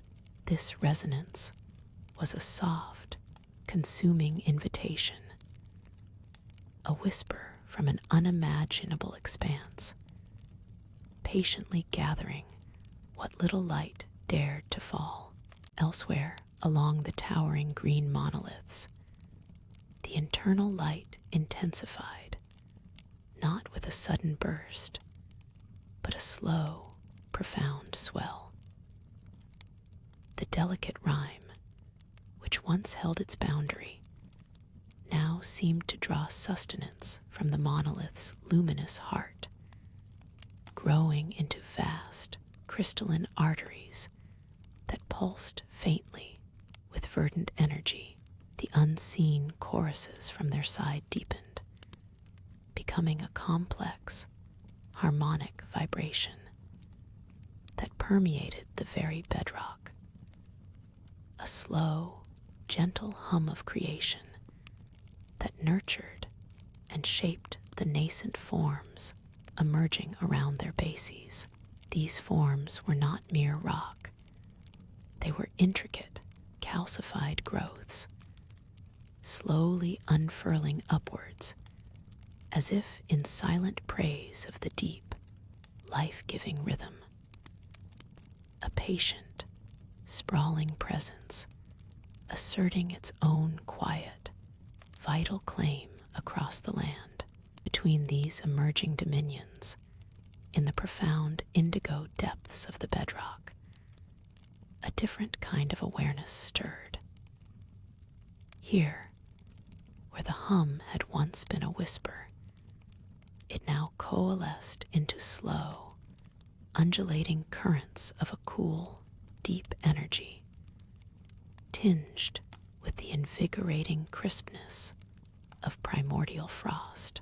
This was neither a hungry void nor a surging wellspring of life, but a pervasive, ancient consciousness that seemed to flow through the very veins of the earth, observing. Within the silent, indigo-hued stone, faint symbols began to emerge, not etched onto the surface, but woven into its crystalline structure, glowing with an internal, cerulean luminescence. They were constellations of thought, slowly forming patterns that suggested a vast, silent intellect, patiently gathering knowledge of the titanic, slow-motion shifts across the primordial canvas. The delicate rhyme, once a boundary, now embraced the monoliths as vast, crystalline arteries, their faint, verdant pulse resonating with the unseen choruses. These choruses deepened into a complex, harmonic vibration, permeating the very bedrock, gently nurturing the nascent forms emerging around their bases. These forms were not mere rock. They unfurled upwards, intricately calcified growths, blossoming into a sprawling, quiet assertion. The verdant light, once contained, now gently bled into the surrounding primordial landscape, painting the ancient stones with a soft, deep emerald glow from the earth itself. Sculpted by this profound rhythm, delicate structures of glowing fungi and shimmering mosses began to root, clinging to the expanding crystalline veins. This burgeoning life, ordered and precise, spread its alien vitality with a patient, unstoppable grace. Deep within the obsidian plains, where shadows swallowed the light whole, the intricate patterns on the raw stone, no longer mere absorbed echoes, slowly coiled and deepened. These swirling glyphs of liquid night now drew the very air into their silent hunger. Their low, almost imperceptible thrum resonating from their depths. This resonance, not a sound heard by ears, but a gentle, rhythmic pull, intensified. The land itself, dreaming of a formless void, began to subtly ripple, the obsidian surface becoming less a solid and more a living membrane. Loose dust and stray minerals, drawn by the profound yearning for non-existence, compressed and dissolved into new, utterly lightless forms, expanding the realm of the consuming essence. Any residual light, no matter how faint, seemed drawn into these ever-deepening patterns, never to return, as the boundaries of existence itself slowly eroded. High above these emergent domains, on distant, untouched peaks, stood colossal, weathered sentinels carved from star metal, their surfaces scarred by eons of cosmic dust. These ancient monuments pulsed with an almost imperceptible, deep warmth, a residual glow of long-departed stars, not bright but profound. They were not agents of the encroaching green or the swallowing dark, but silent witnesses, massive monuments to prior cycles of creation and oblivion. Their intricate carvings told of forgotten constellations and entities whose names had long been consumed by the void or overgrown by the verdant sprawl. Their inert gaze seemed to encompass both the creeping green of the monoliths and the silent hunger of the obsidian plains, a testament to a grander, older cosmic tapestry that wove through the primordial ages. The verdant light, now a pervasive aura, did more than merely paint the ancient stones.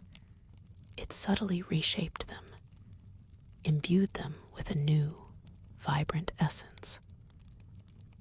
Where the crystalline veins pulsed, the very air began to carry a faint, sweet scent, like that of damp earth awakening after a long slumber, mixed with the clean, sharp tang of freshly cleaved quartz. This burgeoning life, patient and precise, expanded its alien vitality not through conquest, but through a slow, systemic transformation of the raw, unyielding rock.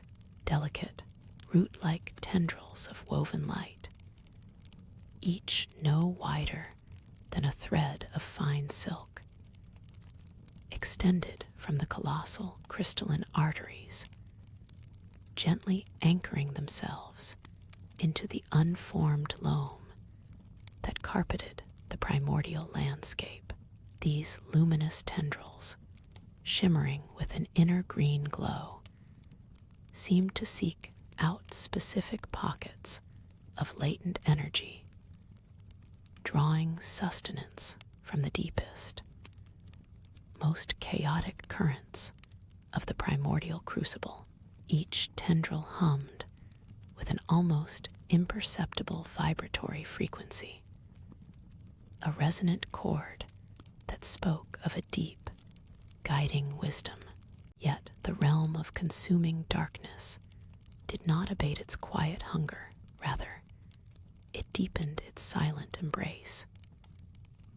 Deep within the obsidian plains, where shadows swallowed the light whole, the swirling glyphs of liquid night intensified their subtle thrum, drawing not just air and stray minerals, but the very echoes of nascent thought, the fleeting remnants of primordial light, and the diffuse energy of unformed potential.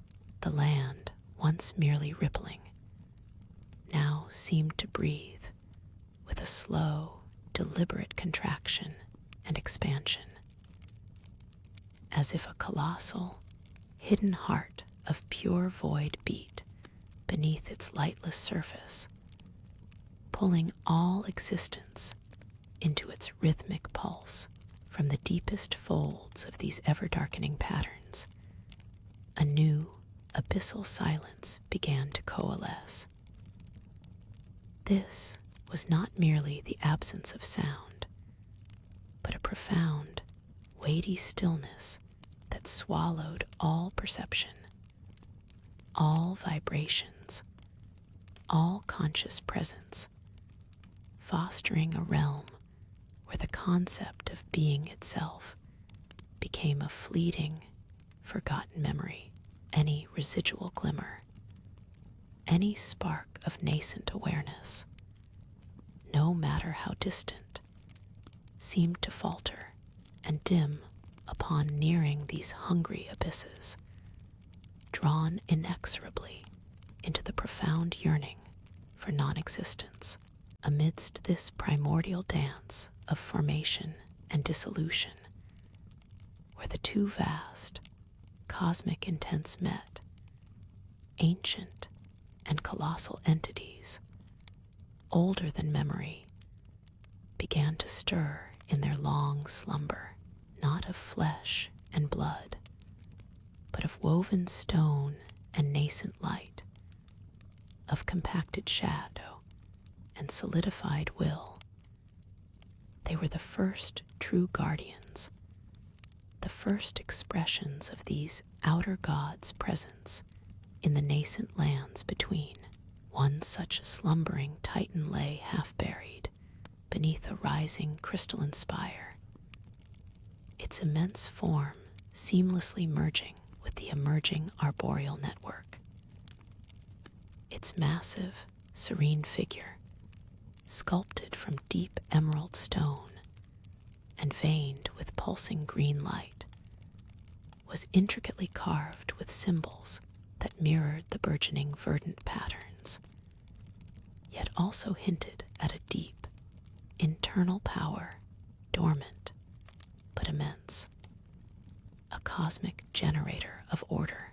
Small, bioluminescent creatures, like living motes of starlight, drawn by its faint, rhythmic emanations, drifted lazily around its petrified face and limbs, guardians of its timeless rest, unperturbed by the vastness of the eons.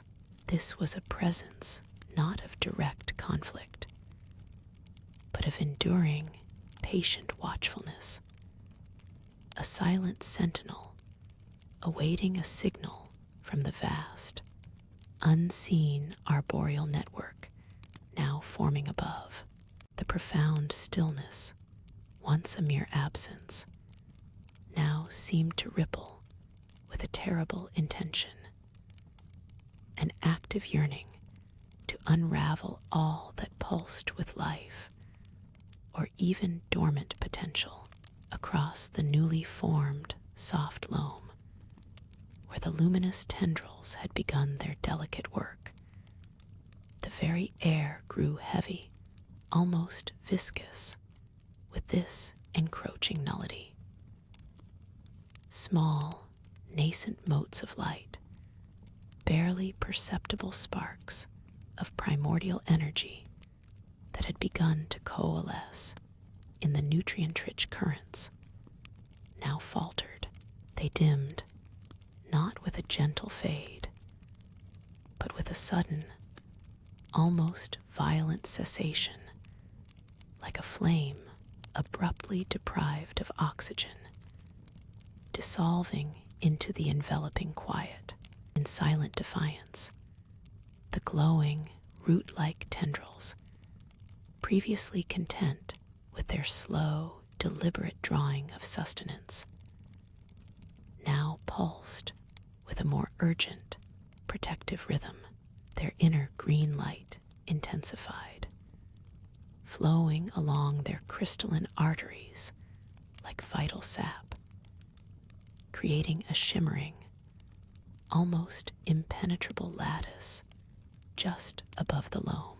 This web of interwoven radiance seemed to hum with a defensive energy, pushing back against the encroaching silence, attempting to cauterize the newly formed voids where life had just been snuffed out, carving out pockets of vibrant, resilient potential amidst the ever-darkening plains.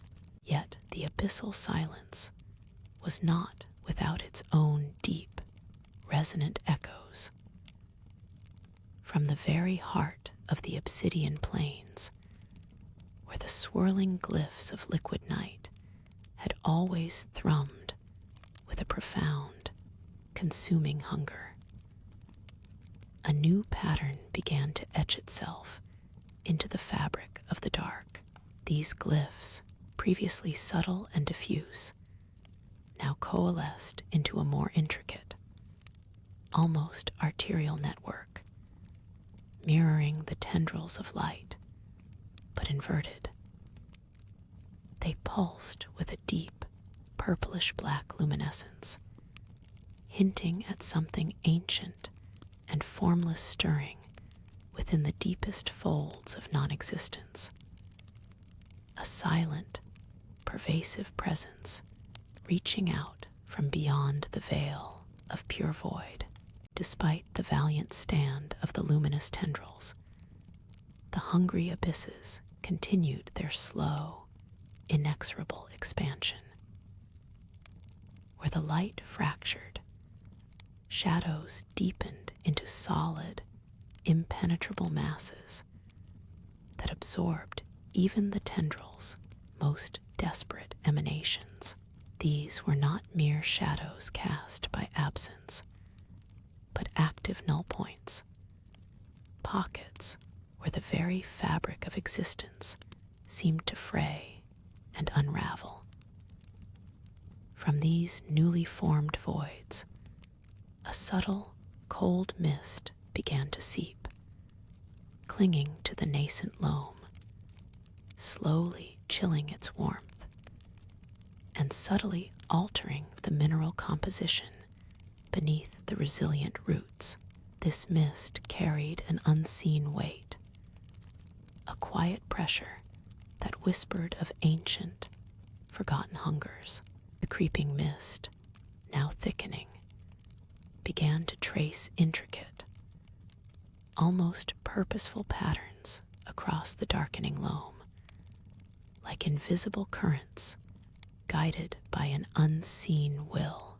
Where these patterns converged, the ground itself seemed to sigh, a subtle subsidence that pulled at the resilient tendrils, testing their resolve.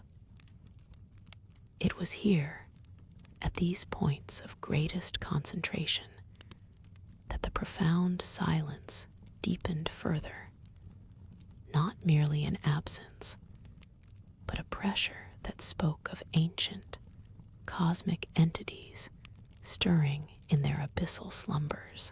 A faint, almost imperceptible vibration resonated through the bedrock.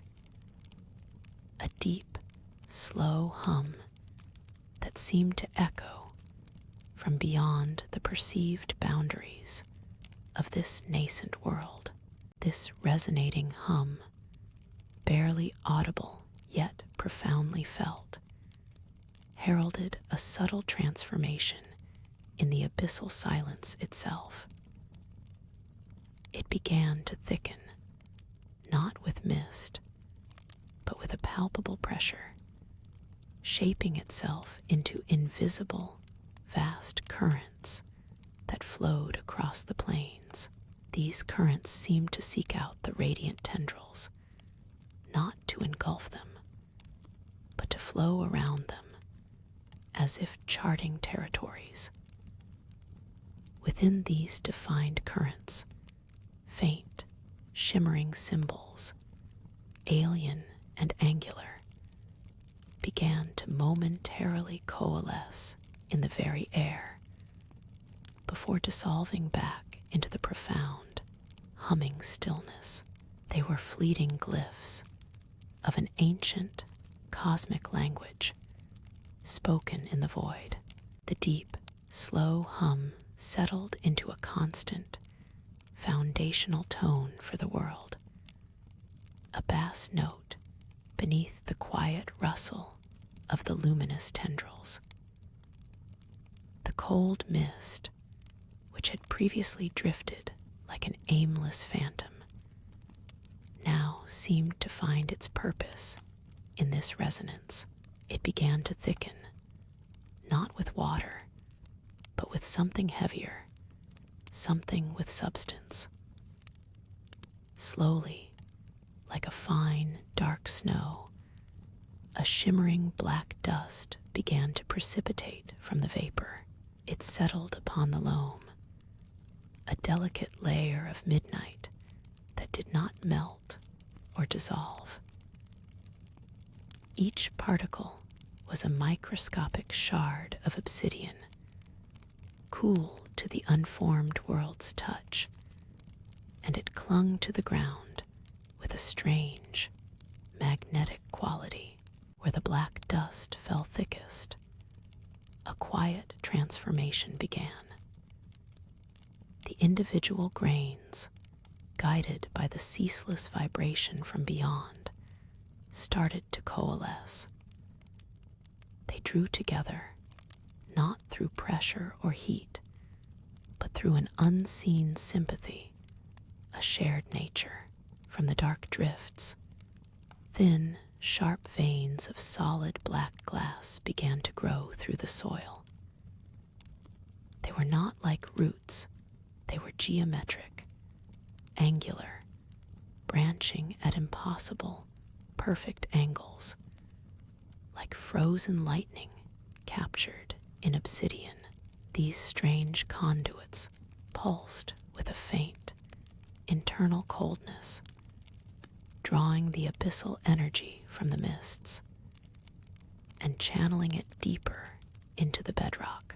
The luminous tendrils, in their silent, instinctual defense, pressed against these new incursions. A few of the brightest filaments, extensions of the world's vital core, made contact with the cold, glassy veins.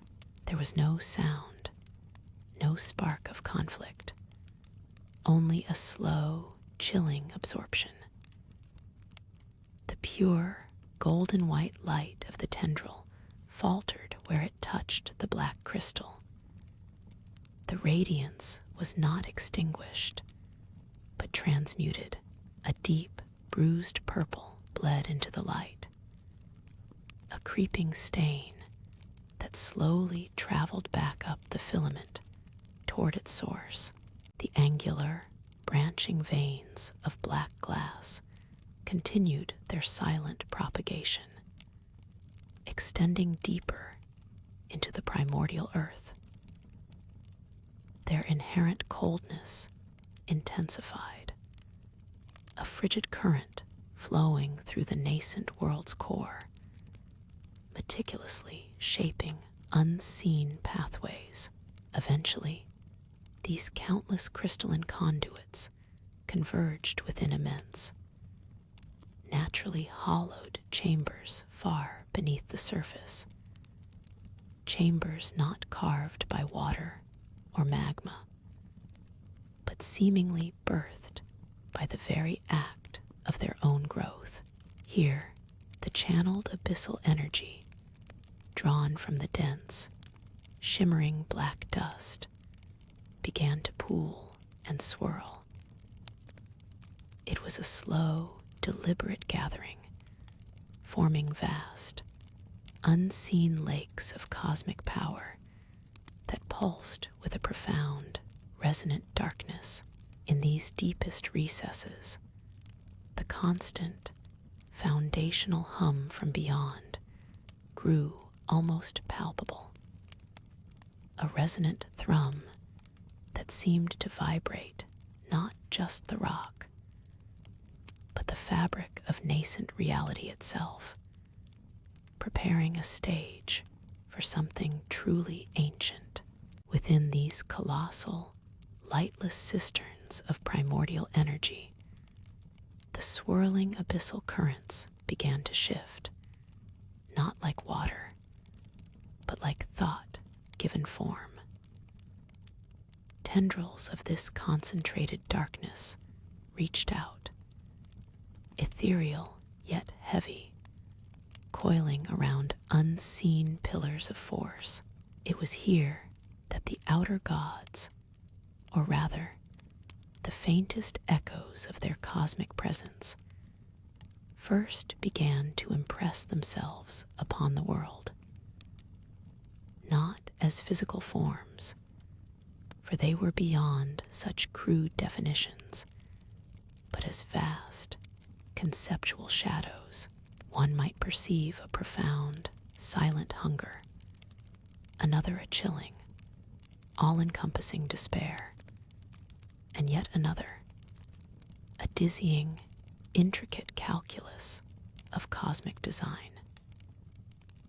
These were the first tremors of their awakening, the subtle imprints of their alien wills upon the coalescing essence of the world. Vast intelligences stirring from beyond the perceived boundaries of existence, touching the nascent reality with cold, distant curiosity. As these primordial conceptual imprints solidified, a subtle tension arose within the abyssal depths. The vast, unseen shadows did not merely exist in isolation. They began to exert an influence, a gentle, almost imperceptible pull upon the nascent world's fabric. Each sought to imbue the emerging reality with its own fundamental truth, its unique flavor of cosmic law.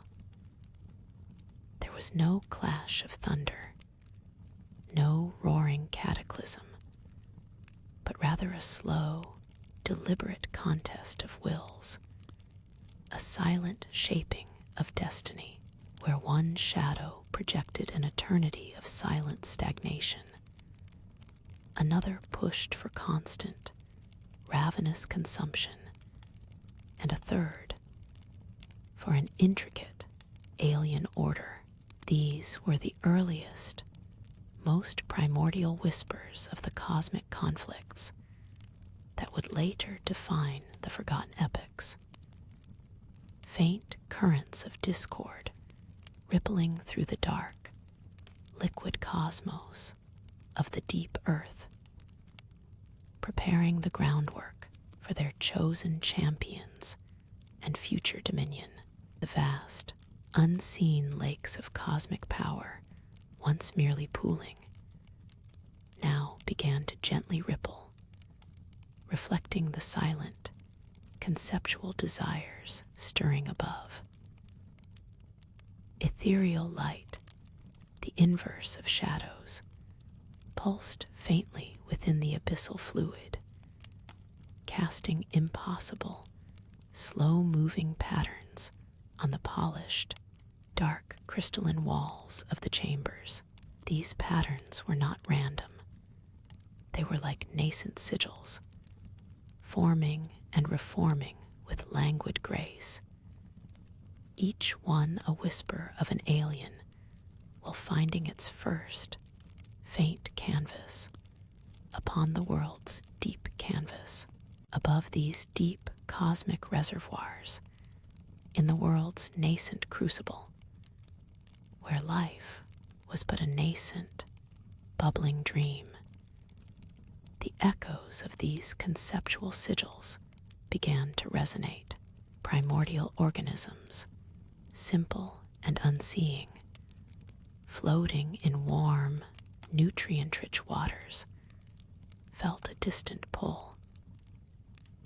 Their forms, once amorphous, began to subtly differentiate, an almost imperceptible leaning towards specific energetic frequencies.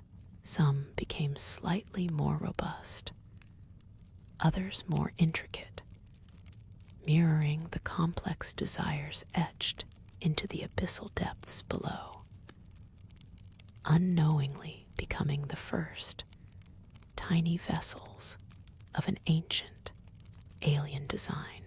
As these initial imprints took hold, the distinct nature of the outer gods became clearer, even in their ethereal state. The profound hunger, the chilling despair, the intricate calculus, each began to exert a subtle, yet distinct, gravitational pull on the nascent reality. Within the abyssal cisterns, the previously harmonious swirl of dark energy now showed faint, almost invisible seams, where differing currents met and gently repelled. A slow, silent struggle for conceptual dominion playing out across the very fabric of the deep. It was not violence, but a profound, fundamental disagreement, echoing across the unformed world. The faint sigils, once mere echoes, began to solidify in the fabric of existence. Where the silent hunger stirred, the very bedrock of the nascent world seemed to thin, forming abyssal rifts that whispered of void and consumption. In places touched by intricate cosmic calculus, geomantic patterns emerged in the land, geometric formations of stone and root, a nascent order imposed upon primeval chaos. And where despair held sway, the light itself seemed to dim, creating shadowed valleys and hollows where nothing truly thrived, but merely persisted in a state of languid decay. The first subtle signs of a fading vibrancy. These early domains, still formless and raw, drew to themselves the first simple beings who resonated with their specific frequencies. Within the nascent abyssal rifts, where hunger reigned, amorphous beings of shifting shadow and faint luminescence coalesced, drawn to the void, their forms echoing the vast, unseen desire to consume. In the geometrically ordered lands, crystalline structures began to grow, housing beings of pure, resonant energy, moving with an almost mathematical precision. The first harbingers of cold, calculating intellect, and in the shadowed, despair-laden valleys, ancient, gnarled flora, twisted and slow, began to draw nourishment from the very sorrow of the land, supporting creatures that moved with an ancient, heavy listlessness, embodying the slow drift towards oblivion. For untold ages, these conceptual domains grew, expanding across the primordial expanse, not through conquest or violent clash, but through a slow, inexorable resonance. The world became a tapestry woven from these alien wills, each thread vibrant with a different, distant power. The formless mother, still a whisper, began to draw forth the earliest, crude manifestations of blood and visceral life, not yet the elaborate form we know, but as a deep, inherent yearning for connection and suffering, embedded in the very essence of matter. The god of rot, too, was a distant hum, a promise of decay and renewal, shaping cycles of life and death, but subtly, with the languid pace of eons, hinting at the beauty in dissolution. Each outer god, a silent architect, etched their initial, foundational principles into the very ground and nascent organisms, establishing the rules of their eventual cosmic games. The subtle currents of the primordial world began to weave, bringing disparate influences into hesitant contact, where the profound geometric order of the crystalline lands met the encroaching, whispering void of the abyssal rifts. A strange stillness descended. The crisp edges of energy-infused crystals, once pristine, now showed faint, shimmering distortions, like heat haze over a distant landscape. Amorphous shadows from the void, in turn, found themselves briefly snared, their fluid forms momentarily held by invisible lines, before dissolving back into their insatiable hunger. This wasn't a clash of titans, but a gradual, osmotic blurring of cosmic intention, a silent, almost imperceptible negotiation of power that began to etch new, transitional zones into the nascent world's surface. The ground itself, a mix of nascent rock and primordial ooze, began to subtly ripple, reflecting the strained coexistence of these alien designs. From the heart of these geometrically ordered lands, where resonant energy pulsed with cold, calculating intellect, the first expressions of intricate design began to manifest with greater clarity. The beings of pure energy, previously fluid and shifting, now coalesced into forms of silent, unwavering purpose. They rose as towering obelisks of solidified light, their surfaces etched with ever-changing runic patterns that seemed to absorb and reflect the cosmic calculus. These crystalline constructs moved with an impossibly slow, deliberate grace, not driven by emotion, but by an inherent, deep-seated directive to impose order.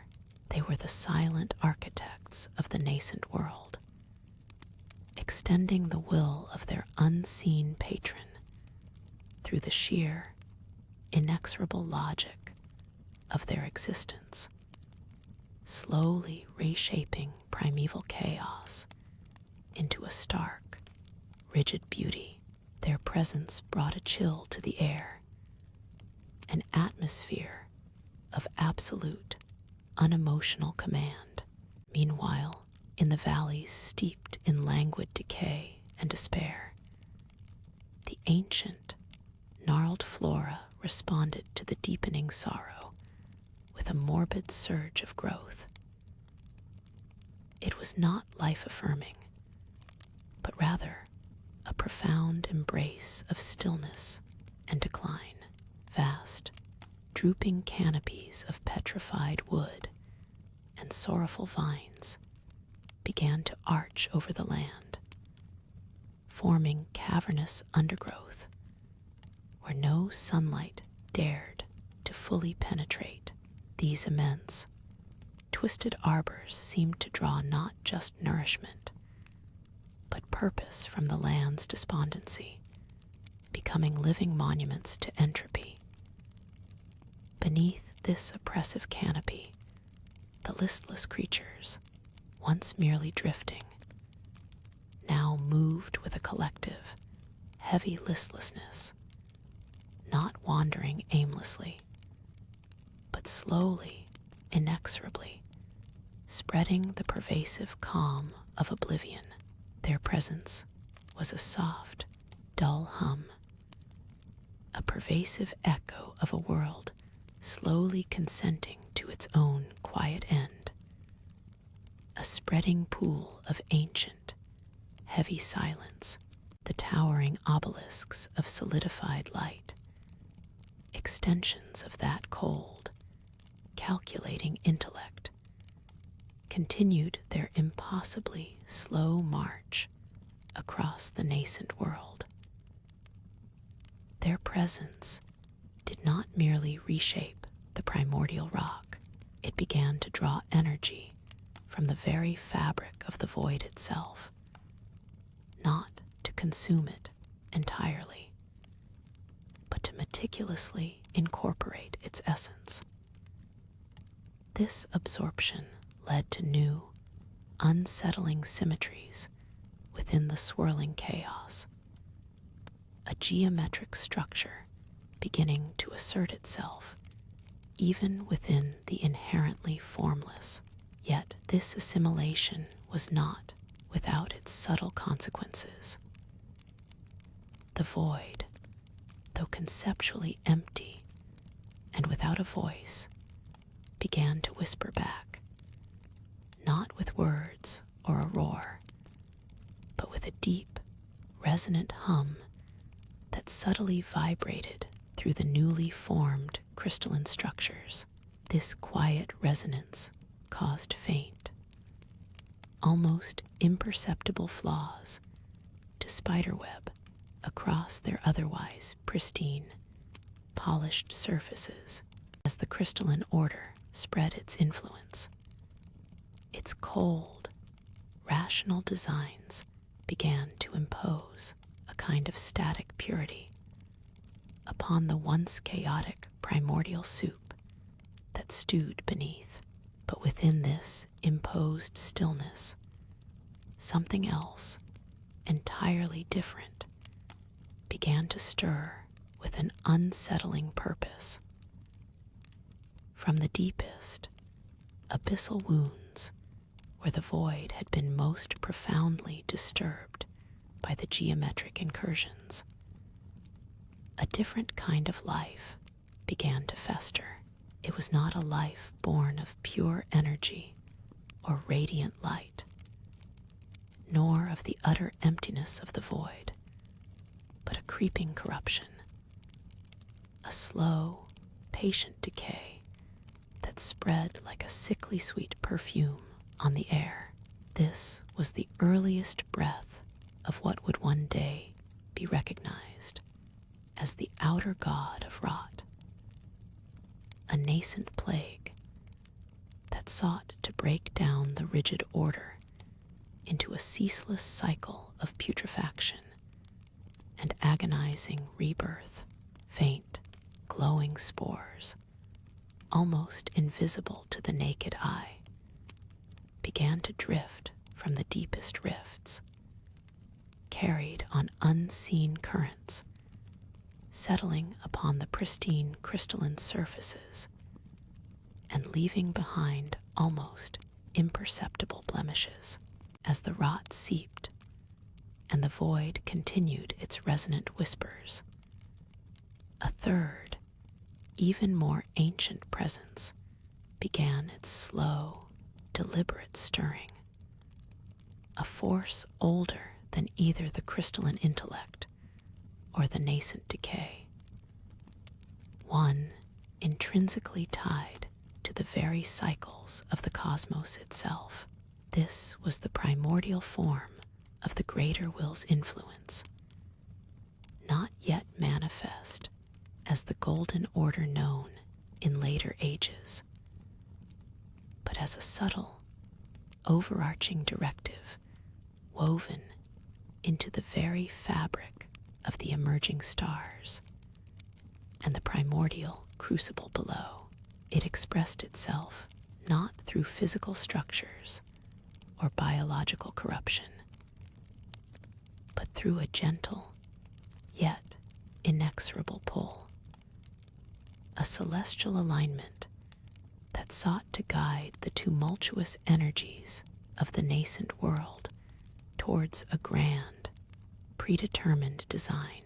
Faint, ethereal golden threads, almost invisible against the deep cosmic twilight sky, began to weave through the interstellar haze, subtly influencing the paths of nascent astral bodies and the flow of raw, unbounded magical energies that pulsed through the world.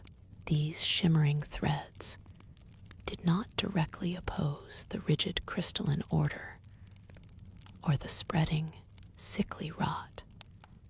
Instead, they sought to encompass them, to integrate them into a larger, more stable and enduring framework.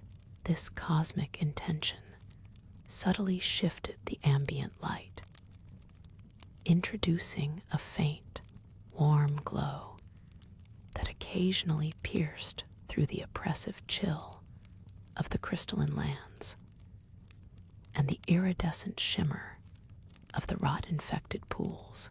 The quiet hum from the void, once a subtle vibration, now deepened into a resonant thrum that resonated through the geometric crystalline structures. It was no longer merely a consequence of disturbance, but seemed to carry an ancient, weary warning. As the rot spores drifted, their faint glow leaving imperceptible blemishes, the crystals, in turn, began to exhibit a strange, passive resilience. Their inherent order, challenged by the creeping decay, did not break, but instead absorbed the void's deeper hum, transmuting its resonant energy. This process was slow, almost imperceptible, but it subtly altered the very light that emanated from their polished surfaces, lending it a colder, more somber hue.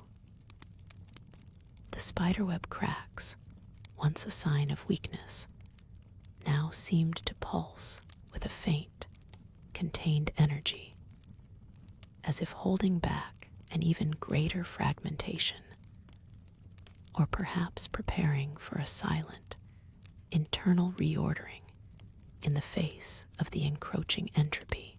Deep within the abyssal wounds, far beyond where the rot spores could reach, a different kind of influence began to stir. It was not born of order or decay, but of a profound, raw desire, a ceaseless, almost biological longing that stretched through the primordial soup. This was the nascent consciousness of the formless mother, a being of unspoken blood and yearning, beginning to coalesce not from structure or emptiness, but from the very fundamental hunger of existence. Her presence was like a subtle, distant pulse, a barely perceptible throb beneath the cosmic energies, where the rot spores whispered of decay and rebirth. The formless mother's awakening brought a sensation of pressure, a quiet, growing intensity that resonated with the void's hum in a discordant symphony. Tendrils of her influence, not visible light, but a felt presence, began to stretch outwards, seeking. They were drawn not to the pristine or the putrid, but to the deep, silent wounds that rent the fabric of the cosmos, ready to fill them with a different kind of life. As the formless mother stirred from her abyssal slumber, her nascent, yearning influence began to spread, slowly encountering the insidious creep of the outer god of rot.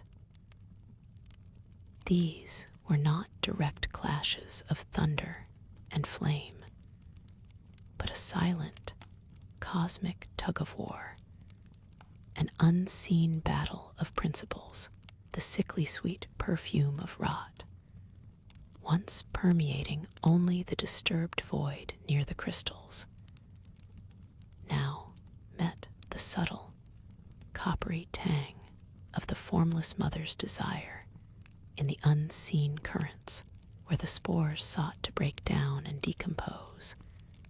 The formless mother's presence aimed to fill and to birth, but with a life force often violent and painful. This primordial landscape, once defined by the geometric order, and then by nascent decay, now began to host distinct, ethereal boundaries where these two fundamental forces exerted their will.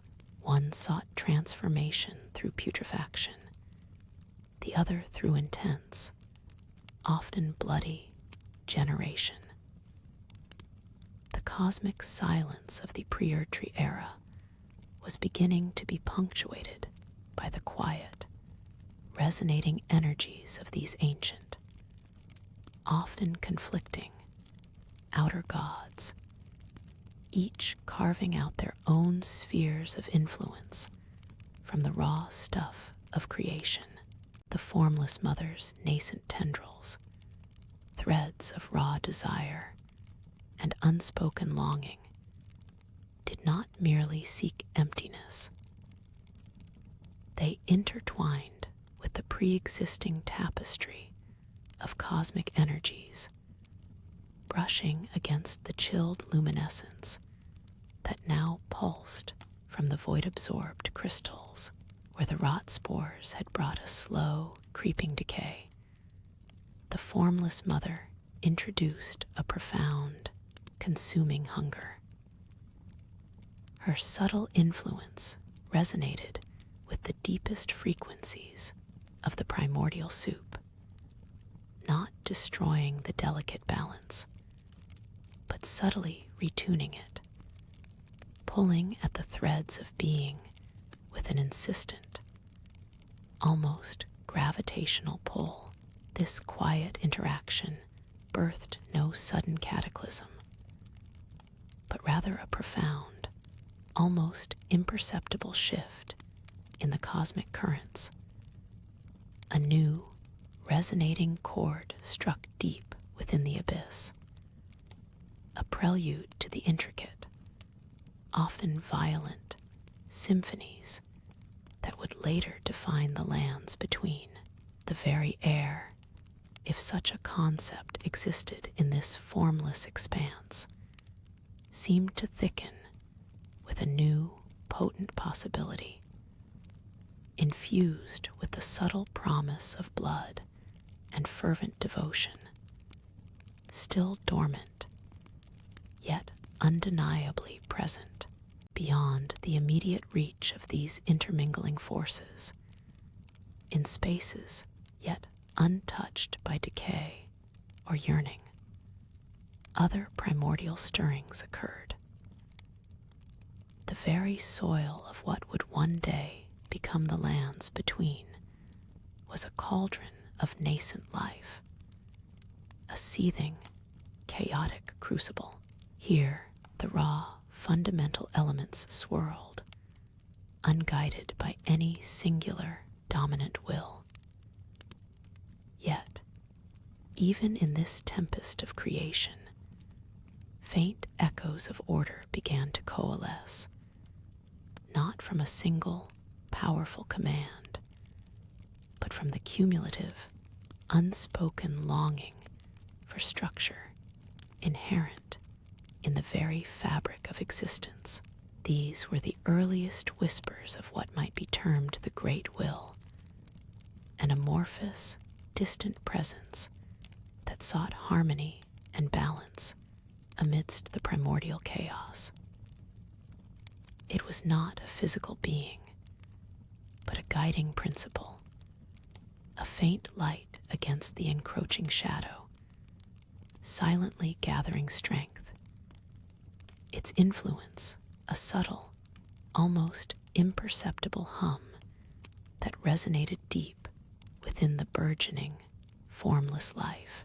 Its presence was diffuse, spread across the vast, tumultuous landscape, a gentle counterpoint to the focused hungers of other nascent gods, as the formless mother's silent yearning continued to seep into the cosmos, and the Great Will's subtle order began to stir.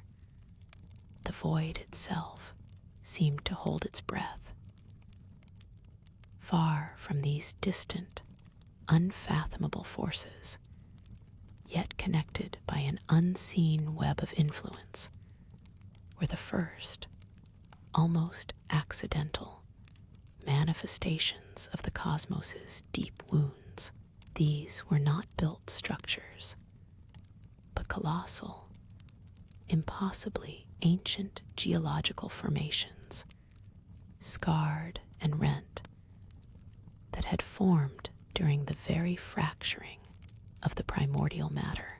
They were vast chasms, mountain ranges that wept strange, luminescent fluids, and silent, petrified forests of unknown material.